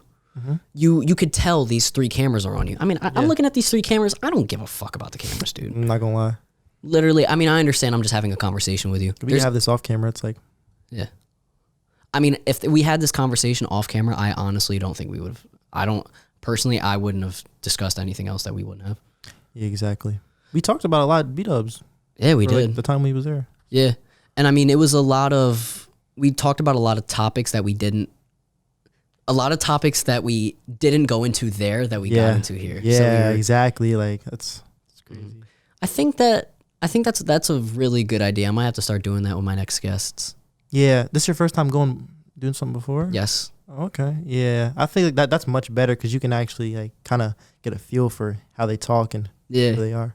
Yeah. And it's interesting because I go from kind of being uncomfortable speaking at a place where I'm not comfortable to all of a sudden and you're comfortable in your house. Yeah. Okay. That in that sense, yeah, that's a really good idea. Then. Yeah, I might have to start doing that. It might make my pockets a little hurting, but other than that, I think it's worth it. Yeah. I think it's worth it. But regardless, if you go somewhere with them most of the time after anyways, it's going to be the same. Yeah. Yeah, no, that's true. That's a really good idea. Regardless if you spend that 15 before and after, you still lose 15. Yeah. That's what it is. That's facts. No, I mean, because I could tell even your personality, your dynamic changed when the lights were on compared to when they were off. Yeah, you could tell. Yeah. Seriously. I told you it's that Batman, bro. It's that dark. It's that dark. Facts. No, I'm definitely going to have to continue doing this. I feel very comfortable right now. I mean, I feel comfortable for where I'm at right now, I would say. I respect it. I'm not comfortable, but I feel good. Dude. I think that the reason that I don't want to say I hate on successful people. I think I hate on successful people because I already explained to you that I want to be where they are with the success field and how I want to change what they're doing. But I think it's all how I'm just hating how successful they are in their field, and it's not personal because at the same time, I see how much hard work and dedication they put into that. But honestly, I know this sounds weird for me to say, but I appreciate the people that don't put that much effort into things and then end up successful. I love it. That's how I want to be. I know. That's how I want to be. But it's hard. Really hard. You got to it's almost like opportunity, to be honest. Mm-hmm. I mean, you have to find the perfect thing that people haven't done yet in order to do that. Yeah, it's crazy. Some people can make 1 million songs and never get signed. Somebody makes 2 and they get signed. It's like, what did he do? Yep. It's different. I always say Mario Judah as the perfect example. Mario Judah? Dude released 1 song. Got signed? Maybe 2 songs. And then became a huge... I mean, obviously, he's not as big as he was, but he hasn't really released music after his Whole Lotta Red thing. That was fire. I mean... Okay, we could talk about a little bit of music. Honestly, it's cool, but I'm iffy about it. Okay. I feel like it just gets repetitive after a while. Okay. But overall, when I first heard it, like, okay, it's cool. Wait, Mario Judah or Whole Lotta Red? The one he made. Oh, okay. Yeah. Both. Both. All right. Mario Judah's version of Whole Lotta Red, I was extremely impressed by that because he obviously wrote the lyrics, which was not hard. Not at all. Yes. I think I can make it. Yeah, I could probably make that too. But he produced it, mixed it, and engineered that all by himself. Okay, that can tip my hat off to him for that. And I don't know if you actually listened to it, but it sounded very well produced. It sounded just like a Playboi Carti song. Mm-hmm. And for someone... It's crazy how he does that. Oh my God. Sounds like all those people that... I don't know how he does it. Yeah. That, exactly. Bro, it's fire. We can touch onto music in a little bit, Okay, but that's fine. I feel comfortable bringing up this situation. Go ahead, bro. So, we're in a group chat. I was just added to, Chirac Warzone, obviously. Yeah, when were you added?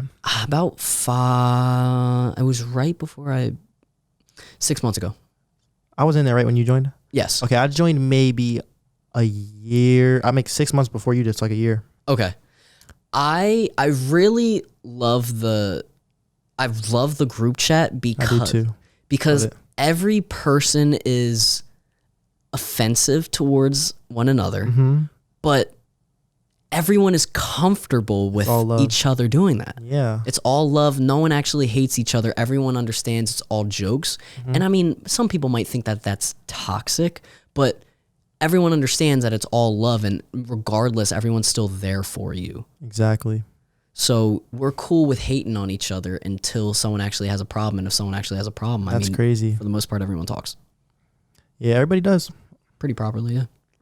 And I like that everyone's different. Everybody has their little thing. Everybody's so like, just they're their own person. You just know like, oh, he does this, he does this. No, I know. It's and crazy. It's interesting because there's so many different types of people that are in that group. Yeah, chat. I just look at the chat. I'm like, yo, I love y'all guys. Yeah. Y'all are so cool, bro. Bro, I look at it and I just think there's so many different personalities.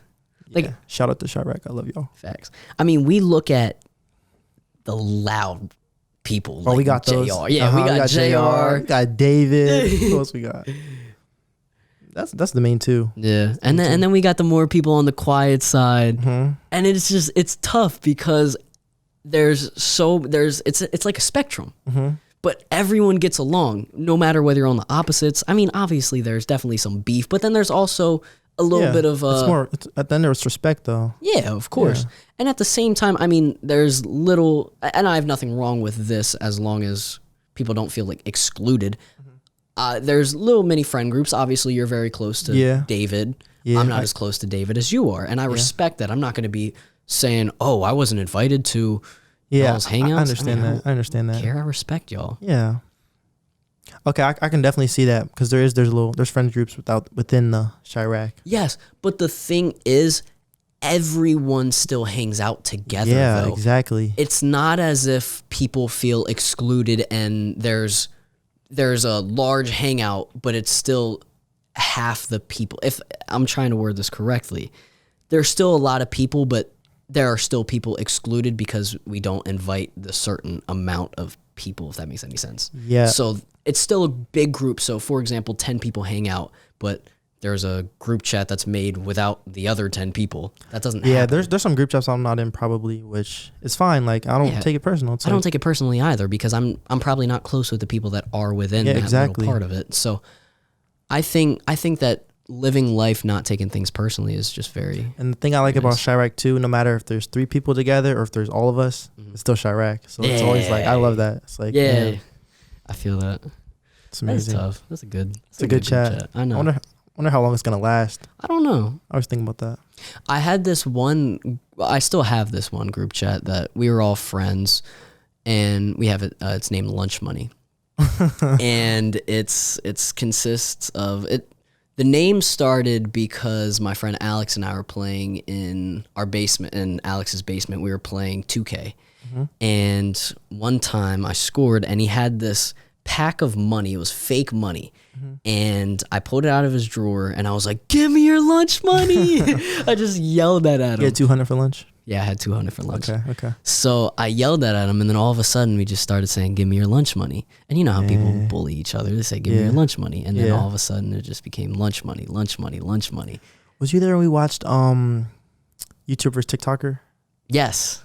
Wait, no, I wasn't was it there. that one? No, it was Floyd Floyd. Mayweather. Yes. Yeah. Like even days like that, like I just feel like that's when we're in our element. Like everybody's just having fun. Yeah, no, it's tough. And the problem that I have with the lunch money group chat, I love all the guys, but we don't hang out. We don't create.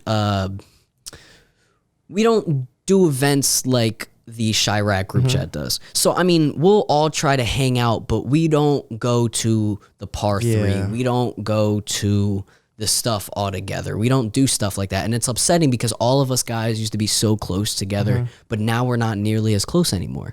Why do you think that is?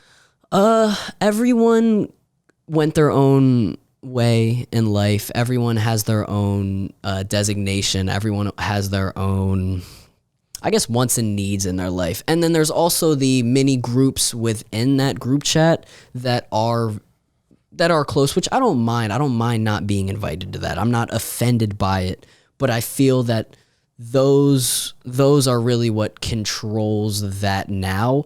And those mini groups have bigger groups now that are not a part of the group that we started. So here's a question I got for you. Do you think they act similar to Chirac? No. And here's my thing. I just feel like there's something about them that I feel like we can stay together for a while. Yeah. I just feel like there's just something. I don't know what it is. I feel like there's something that's just gonna, at the end of the day, pull everybody together. No, I mean, I love my lunch money group chat, but it's just, Everybody's different now. Yeah. And I don't have a problem with everyone being different, but everyone's taken their own steps in life, and it's just we're not nearly as close together as we used to be because we just don't, I mean, we don't hang out as much as we used to be. There was the one guy that he was really the bread and butter of the, I guess, group chat, and he would hold all of the hangouts for us. But if he wasn't holding the hangouts for us, we never really hung out with each other. And that's not really a good thing. It's not. It should be we hang out with each other regardless. We hang Whoever out. wants to do it. Yeah. And we were so reliant on him that we stopped doing that. I mean, he ended up moving. I mean, he came back, but he ended up moving that we don't hang out with each other unless he's not there, or there's like a big event. Something big. Yeah, but we don't even do the going to Brecknock to do spike ball and shit like that. Even like go out to eat and stuff? No, we don't do that. Damn. I know. We need to do that, but a lot of the times we're not as close as we used to be anymore. So I mean, people will try to message the group chat. Oh, do y'all trying to go to dinner, or y'all trying to help us out, and no one really responds. Yeah, that's another thing. Sad. That's another thing in life. Once something ends, if you do it again, it's not gonna be the same. Yeah. Yeah. And I mean, I'm not mad. I'm not gonna try and force something that's seeming as if it's falling apart. If it feels natural that we're all trying to get back together, and it's, we're all getting back together, we're having fun, we're being friends, whatnot, then that's cool. But I think a lot of our group chat was forcing us to stay together as a group rather than allowing us to do our own thing. And our friend having our hangouts was really, I don't want to say forcing us to hang out, but it wasn't, we were usually hanging out on his terms rather than hanging out on everyone's terms. So for example, JR says, yo, y'all trying to go to Grottos. Then we all go to Grottos. Liam says, y'all trying to go to Brecknock and play some spike ball. We all go to spike ball. It was always our one friend. Alex said, yo, y'all trying to come over tonight. We went over his house. And then, I mean, now they're all obviously different times where, other people are like, yo, y'all trying to come over. And then we would go over, but it was not nearly as often as hanging out as you guys did. And I think because the dynamic is so different, there's so many different personalities in that group chat that I think it's really that everyone is, I don't want to say everyone seems as if it's so close. I think that because y'all are so open with messing around with each other and Sure. the jokes, and y'all are just cool with it. The fact that everyone hops on PlayStation together. I bet they're on right now. I bet they are on right now. For as we sure. Speak, bro. I mean, the fact that everyone hops on PlayStation and plays together is such a big deal. I mean, we don't do that in the other group chat. No one really plays PlayStation or Xbox or something anymore. So it's those little things of, but it never feels forced. And No, never. That's what I like about it. And that's what I think the problem is with the lunch money group chat was, I don't want to say it felt forced, but it kind of felt forced to keep us all together rather than us just hanging out to hang out with each other. It kind of felt as if it was forced to keep us together. And I think that's what ultimately is, I don't want to say leading to our downfall, but us not hanging out with each other as much as I feel as if we should. Damn, bro. That's wild. I've had some group chats in the past before, but they were never no big, like Chirac's been like my first like big group chat. And we would, the group chat that I have, we continued to add on people, and I don't have anything wrong with the people that we continue to add. Everyone's cool. Everyone I like a lot, but I don't know. It's just, I think I know what you're trying to say. It's kind of like, not trying to be mean, but like it kind of takes away from like the realism almost. Yeah. I don't know how to word it correctly. It's just, I think I know what you're trying to like get across. Yeah, I think that we need to hang out with each other and not invite people that aren't a part of the group chat. That would make it more like a like this is our stuff. Yeah, more of a homely kind of thing. Yeah. Us feeling extremely comfortable, because I feel extremely comfortable with the guys in the group chat, but then we invite people that are outsiders, and then it just feels kind of weird. Like, he may be cool with her, but he's not, so it's kind of like he's thrown off. Yeah, we've had that Shaq before, but at the end of the day, everybody knows what it is. Yeah. Like, and yeah, I just think, I don't know. I feel that a lot of people in the Chirac group chat voice their opinion. Yeah, and I like that. Yeah, and it's good. Everyone voices their opinion very well. And here's another thing that might be different from the lunch money chat, but most of those people in that chat grew up together, so it's like I'm kind of new. Like I didn't even go to school with any of them really, just like in high school. But other than that, they've known each other forever. I mean, I grew up with some of the kids in that group chat since I was friends with one of them since 6th grade, friends with one of them since 8th grade. And I mean, one of the kids that was friends with us in 6th grade, he's still in the group chat, but he doesn't even really talk to us anymore. I don't want to say he doesn't associate with us. But no, lunch money group chat. Yeah, he doesn't even talk to us anymore that much. It's kind of upsetting, but I mean, people do their own thing. I can't get mad. I can't get upset. Especially if they're doing good, it's like. Yes, no, he's definitely doing good, has a good outlook for him on his life. It's good. Yeah. I don't know. I like talking about personal stuff. I do. I like talking about like stuff that's going on. It's pretty easy to talk about.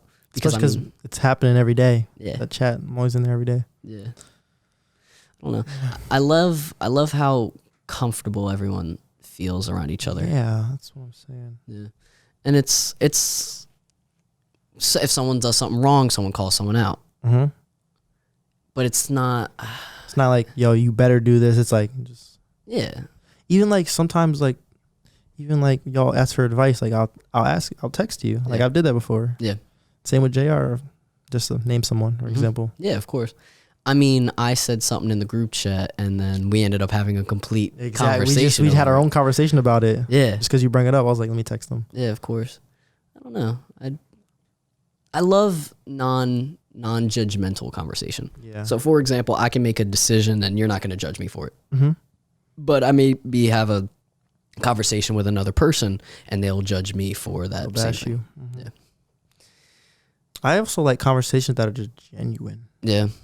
I feel like I don't have to like force it on them, kind of. Like they want to talk to me too. Instead of like, I'm just talking and then they just listening. Yeah. My problem is that I've been trying to get better at listening rather than just speaking. Because I definitely feel as if I do a really good job at speaking, but I need to get better at listening. I feel like you listen pretty good though. Yeah. What do you think your weaknesses are in it? It's what aspect? I think that I listen to the point where I can bounce off of you very well and I can take what you're saying to respond to it very well, but I don't really take in what you're saying. So, Okay, so like it doesn't stick with you kinda. Yeah. But I feel like some things aren't gonna I feel like if you accept like some things aren't gonna stick. Like some convos we probably had in here are not that important. Oh yeah, At the same time, like you might not remember it. Yeah. It's like, oh no, I'll be watching back on this. I'm like, damn, we really had that conversation. bro, that's what I'm saying. Like, it's crazy. It is crazy. No, I'll just be thinking about that.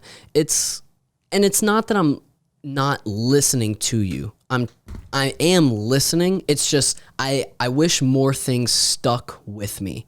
But there are definitely certain things that you've said that are definitely going to stick with me. And there's things that won't, which is cool. Which is completely understandable. Yeah. Not every single thing in a 2 hour and 30 minute conversation I'm going to remember. No. Yeah, hell no. But I will say I have a couple questions. Let's go. So we had this conversation earlier, and it was the how to talk. So you wanted to know how to talk about in person. My question is, It's I want to mainly know. for like, mainly for like girls. I Yeah, wouldn't of course. say, yeah. And then I have another question off of that. Okay. But my first question, no, actually, I'm going to ask you this. Go ahead. So you seem as if you do a very good job at showing your intention. You seem as if when you speak, your intention is very obvious. I obviously don't know this, but from just what I've seen, the way that you text, the way that I've seen you text, the way that I see you talk, the way that I see that you carry yourself, once again, we've had this conversation, it seems as if you're very good at initiating some sort of, all right, I'm going to talk to you as if you know that I'm interested in you. I'm very... Okay. You be looking. Yeah. I'm very bad at that because I think that I'm very good at making friends. I'm very good at having conversation as a way of making friends, but not good in showing a girl my intention, if that makes any sense. If I want something more out of it, I don't know how to word it correctly to go down that conversation of maybe showing you that I am interested in you. Okay, so for starters, I know exactly what you're talking about. So where do we want to go with this? What do you want to know first? You want to know about how to how do I start the conversation? Okay, so first off, you got to identify what is your intentions with this said person. Like, give me an example of like what is something you think you would do. Well, this is a girl that I'm going to look... All right, this is a girl that I want to maybe go out on a date with and see where it goes from there, but I'm not going to immediately fall head over heels with this girl and say, all right, I'm in love with you. You are the girl that I want. I'm a little bit questioning at the moment whether or not I want you. So the point is I'm going to do this. And honestly, here's a little thing. You want to be honest with them, but at the same time, you kind of want to lie a little bit. Okay. Like maybe some things you say aren't really true, but if you want to get that hangout to keep going, you can always pick yourself up and then start. Let me get for real. Let me get for real now. Okay. So if you texting this girl, I would say if you just want to go out to, I would say go out to eat. You said go on a date, right? I'm a movie guy, but yes. Movie guy? Okay. Yeah. Movie guy works. All right. Friday Space Jam come out. Go see that. I want to take a girl to go see the Escape Room 2 movie or Old. Yeah, that's perfect. Bro, girl would do that. I know. Yeah, but honestly, it depends on how you go off it. Like, for me personally, like, if I'll text a girl, depending on what she says is what I'm going to do. Okay. I don't really try to Okay. not shoot. I'm not going to say shoot because I do shoot. I'll be shooting. But Point guard. but I would say you don't want to like, you want to have like a good balance. Because you know how you said girls like when you're like assertive. Yes.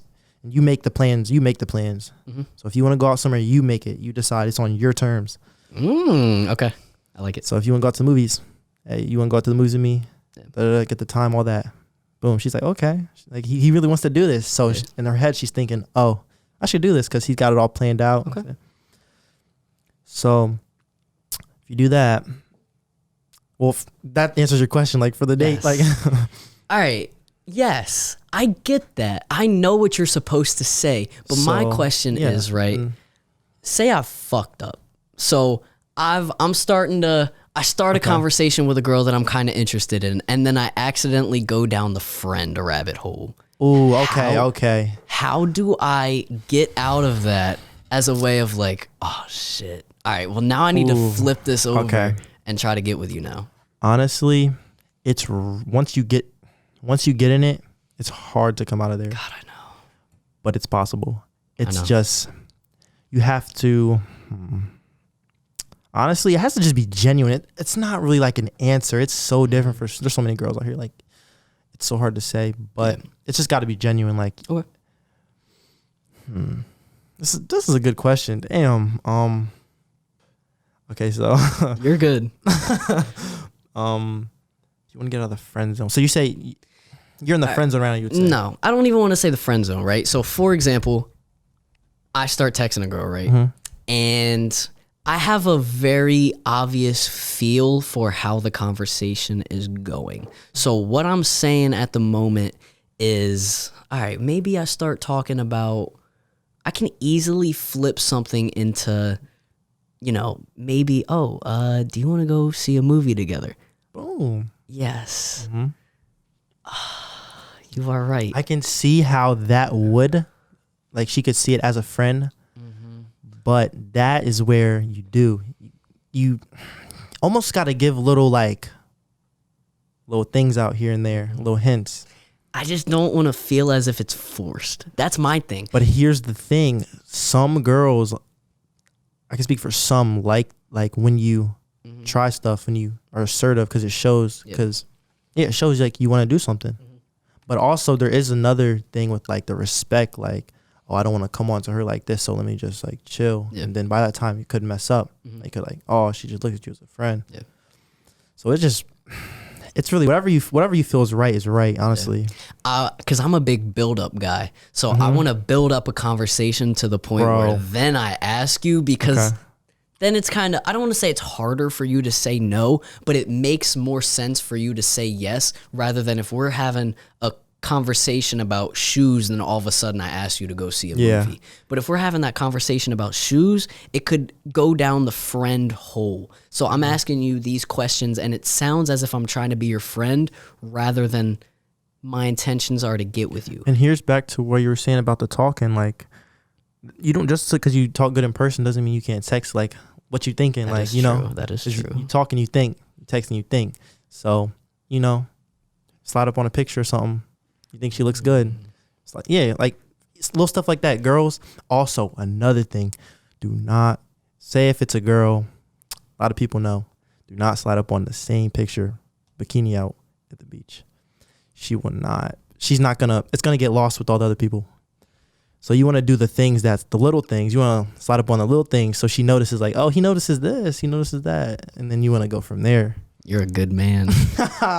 Yeah, for sure. You want to do that. You are a smart man. I would say so. I appreciate that. Yeah. So you kind of answer my second question. So, all right. It's all, because I told you how I'm a build-up guy and I don't want to just ask something out of nowhere. Another thing is with the build-up, depending on if you really want to do this, I've did this before. Sometimes you want to build up. You can really build up. Like, you could build up. Like, you can. There'll be tension there. So when you're person, there's some tension. God, so that's you what know. So you know it, bro. I'm telling you, bro. It's crazy. Right. Build that tension up. So it's kind of like we know what it is. Like, we know what's going on. So then all you do from there is you just go. Yes, sir. And plus, right when you get in person, you done. Once you text. You get in person, you done. You already know what to do from there. Yeah. You got it. You gonna have that over. Like, you're the feet king right there. Then, like, you in your court, bro. Like, you comfortable, bro. You got it. Oh, my home field advantage at that bro, point, for real. Like, that's crazy. I hope no feet watch this podcast, bro. I don't care, bro. No, actually, I don't care either. Y'all can watch this. It's free game, bro. I know. I think that if you watch this though, if I'm a girl, right, and I'm watching this, what do you think you're thinking? What do you think they're thinking at the moment? couple things. Okay, let me hear it. A lot of things actually. A lot of things. Well, could think like they mad weird. Yeah, I mean, if you think like that, I don't care. No, I know. I'm just saying. I don't think like that, but that's just an option. Yeah. Could be like, oh, these guys, they know some stuff. Like, let me go see. Like, I'll have a conversation with them. Mm-hmm. I think that if I'm a girl and I'm listening to this, I think actually, do you think that it's better that we're having these conversations? Because I think that if we're showing concern, showing interest, showing that we're questioning this, that it's so now they can see it. Yeah. They can see it, and they be like, okay, so if he's texting me, I kind of can see like what he was talking about earlier. He could try something. Like he might, yeah, for sure. I could definitely see that. Bro, it all works out in the end, man. Bro, it all's gonna work out. And if it doesn't, bro, that just means I was the wrong person. And then you know what you do? What's good? Keep going, bro. You on to the next one, bro. DJ Khaled, keep going. You could just hit for that, Sean, bro. Mm-hmm. That is extremely true. What I was gonna ask you was once again, when you are, how do you get good at the texting though? So, bro, that's just always been a thing with me. I've always, like you said, like you're good at the talking in person. I'm more the like I could always talk, but I'm more the type I have the same thoughts that you have, but I can just put them on a text. I can just type it, and then I can say it. Because just with saying, I've naturally just been a shy dude, so I can always, my tone's never perfect. Some girls like the shyness though. Oh yeah, I've got that. Oh yeah, for sure. It's interesting because every single person has their own taste and own likes. But here's the problem. What's good? When you get two shy people, it makes it the loudest person ever. Like you're the loudest person ever. Swear to God, it's like crazy. That is insane. That's crazy. Damn, bro, it's wild. That is wild. That's good. Any other questions, bro? About that, bro? I don't know. Like anything else you need to know about this girl shit? Of course. Okay. All right. Know. Let me hear it. All right. My thing is, right, say I'm in person, right? And how do you build the tension in person? Because obviously it's easy to build, I don't want to say it's easy, but you can build tension over the phone, and then when you see each other in person, that tension's already there and you can tell when the tension's there. Yeah. What happens when you're in person and there's absolutely no tension, but you want there to be tension? Now, here's the thing. I'm going to need a little like scenery. Like, where are we at? You can give me a couple places. Driving in the car? In the car. You driving or she is? I'm driving. You driving? Okay. Decent drive? Fast, quick? What? Decent? Decent drive. Decent drive? Okay. Little tension. You can do little things. Even like, okay, for example, you're coming back from your date, your little date. Sure, yeah. Nothing really happened. Just enjoyed your movie. Or say you're out with a girl, right? And y'all originally go out to be friends. So say maybe you go out as friends, but then you want to change it. So you're like, oh, I'll go out as friends, but then you're like, bro, you could really do that, bro. But here's the thing. Okay, here's you might not understand this, but what you want to do is this is how most stuff works with the girls like this. Say you do something, you do a little something. If she does something back, you do something again. Yeah. She does something back, you do something again. Yeah, but what is the sum? What's the sum? And you gotta speak to me, bro. Okay, bro. So, depending on the situation, say if we're in the movies, put your arm around her. Okay. She likes that. Okay. Well, then at that point, you know you're successful, though. That's what I'm saying. Like, you kind of gotta just like. Yeah, but then my thing is, right, say you go to put the arm around her, right? She's like, oh no. Then you're fucked, because then you gotta spend the entire rest of your day with her. Or that's true. That is true. You have to. But here's the thing. That's the problem. You don't do it. You do it in certain moments. You don't just. We just get there. Oh yeah. You don't just do that. No. Like, yeah. How do I say? I feel like with most stuff like that. Have you been on dates like that recently? Or like not recently, but like okay. I feel like you kind of can like see when there's like a little opening of like maybe a time you could do something. Yeah. On those times is when like you might want to like do some, or even like. say if you even don't do nothing, which is fine. Like, you're just chilling. On the way out, or like when you're leaving, could maybe get a hug, something. Maybe going for I don't know. We'll see. I don't know, bro. Like, or even if you want to do this, play it safe. Don't do nothing. Text. Do something else up. Text. Be like, how was your night, bro? Every time, say if you go on a date with a girl at the movies, after you done, she gonna text you. If she don't, damn. Damn. If you can text first. If she texts back, she keep chatting the same, you can keep it going. Then you can always work up. You don't gotta get everything on one try. You can keep going, bro. How are you saying all this and not claiming to be feet king, bro? You are definitely feet king, bro. No, bro. Yes, you are. Bro, I'm chilling, bro. Box cutter. I was cutting today, bro. I know you. I know we were talking about cutting the box up. Yeah, bro. I was cutting it up, bro. I was going like this, like cut the side, top, rip it apart. Yeah, bro. I was going maniac on that box. I like it. Yeah, bro. All right. I respect that. Nah, because there was this one time I'm glad that I tried. I'm glad that I tried, but I got dubbed while I was watching a movie. Now, okay. So what did you try? Hear this. I asked the girl if she wanted to cuddle with me. In the movies? No. I was in her basement. Oh, okay. And she was like, nah. She's like, no. Yeah. Okay. Okay. You're just like, okay. It wasn't awkward though. Afterwards? Yeah, then that's good. That's good. Yeah. Like then at that point you're just like, okay, she does want to do this. See, but that girl, honestly, I'm not gonna lie, if a girl invites you in her basement to watch a movie, I would not expect that response 10 times out of 10. Not even 3 times out of 10. I would not expect that response, bro. I'm not gonna lie. But for the times that it does happen, which it does, it's Happened fine. to me. Like, it's fine. Yeah, it's fine. Like, you can keep going. Like, so what? Yeah.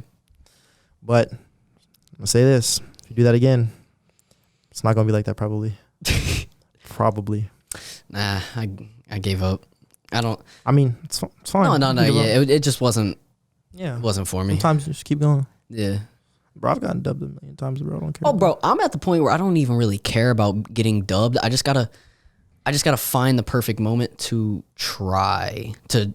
I gotta get that good moment to shoot the shot. That's another thing. Some girls, it's hard to even get that moment, bro. So when it comes, gotta go. But sometimes you can't. Mm-hmm. If you go on Instagram, a girl you really think looks good, you was trying to get at her. Oh, she posted a picture. Yeah. I'm not about to slide up on that, bro. It's got like 500 likes, bro. I'm cool, bro. Like, she's thank you. Okay, what now? Yeah, exactly. What now? What now? Instead, I want to get more of like a one-on-one, like kind of. Hell yes. You know me, I know you. Yeah. Like, yeah, we could just chat. Like, oh, I know you from Mm-hmm. Yeah, there was the one girl that I told you I had unconditional love for. I was gonna hang out with her one night. Recently? About a month ago, 2 months ago, a month and a half ago. It was a while ago. TB4L. Yeah, TB4L, bro. And we were gonna hang out, and then I found the opening. I was talking to her. Yeah, I found the opening. I was talking to her, and I was like, "Oh, it's a perfect shot for me to ask her if she wants to go see a movie or go do something." She said yes. But see, you got it, bro. Okay. But then I talk myself too much. I talk too much, and I talk myself out of it. Oh, so you didn't end up going. Oh, you told me this. Yeah. You told me this. Okay. Yeah. But at the end of the day, I remember you did saying like you didn't want to. If you don't want to go, it's for a reason. Oh no, I didn't want to go. Yeah. Then it's fine then. If you didn't want to go, you didn't want to. No, go. I did want to. Oh, you did? Why didn't you go then, bro? No, I don't want to say I talked myself out of it. I talked too much to the point where, all right, I say this, she says yes. All right, we're done. Hang up. Okay. No, I talked too much afterwards. Like I opened up too much to the point where, all right, I got her to say yes, but then I said too much to the point where the tension and the attraction kind of fell away. So I talked so I kind of talked myself. That's what I was talking about earlier. Sometimes less is more. I know less is more. Sometimes less is more. Once you get what you want, get out of there, bro. I know, Get out of there, bro. You can maybe chat a little bit, but you can't go overboard. But I know. That's okay though, because you are talking to a person. So sometimes that might work though. Like honestly, that might work on some girls. Like you can talk their face off, and they gonna like it. They're gonna keep going. Yeah, keep going. Keep her going. Yeah, for real. Bro, I love having these conversations, bro. I know, bro. I'm not gonna lie. Bro, it's fun, bro. It is fun.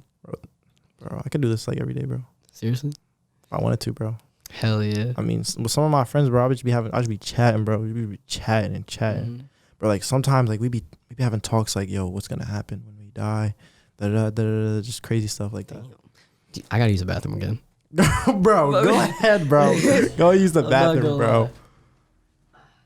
I just have to chat off camera, bro, sometimes, bro. Of course. It's like that, bro. It's a crazy ass episode. I'm not gonna lie, bro. Bro, this is wild, bro. I don't think there's anything that we'd have to cut out, to be honest. Bro, even when you went to the bathroom the first time, bro, I was talking to them. Oh, were you I really? was just talking to them, bro. What were you You'll saying? see, bro. Oh, no, I'll watch it. I'll watch it. Yeah, I'll see bro, what just you watch say. it, bro, and you'll see, bro. All right, bet. I said a couple things, bro. It wasn't bad, though. No, I don't care. I'm cool with anything. Yeah, bro. With I'm excited to watch this. Bro, it's 3 hours, bro. Bro, I know. All right. We got 7 minutes left. All right. 8. Yeah, 7. 7. Yeah, All I'm right. smart. Of course, bro. All right, man. We started talking a little bit about Let's do it. the meaning of life and shit. Yeah. Death. Yeah. Is life mean anything? I mean, Yeah. we talked about that, bro. Mhm. What are your thoughts on the meaning of life? What do you think that shit is? Bro, like I was kind of saying earlier, bro, meaning of life, bro, like kind of like what's my purpose? Yeah. Almost. What's your purpose? Bro, honestly, I feel like my purpose is to be a god, bro. Like the best I could be, bro. Like just a god, like do everything perfect. Not do everything perfect, but like do everything how I want it done and to have fun with everything. Feet God. Nah, but Yes. bro, nah, bro. Feet Goblin, bro.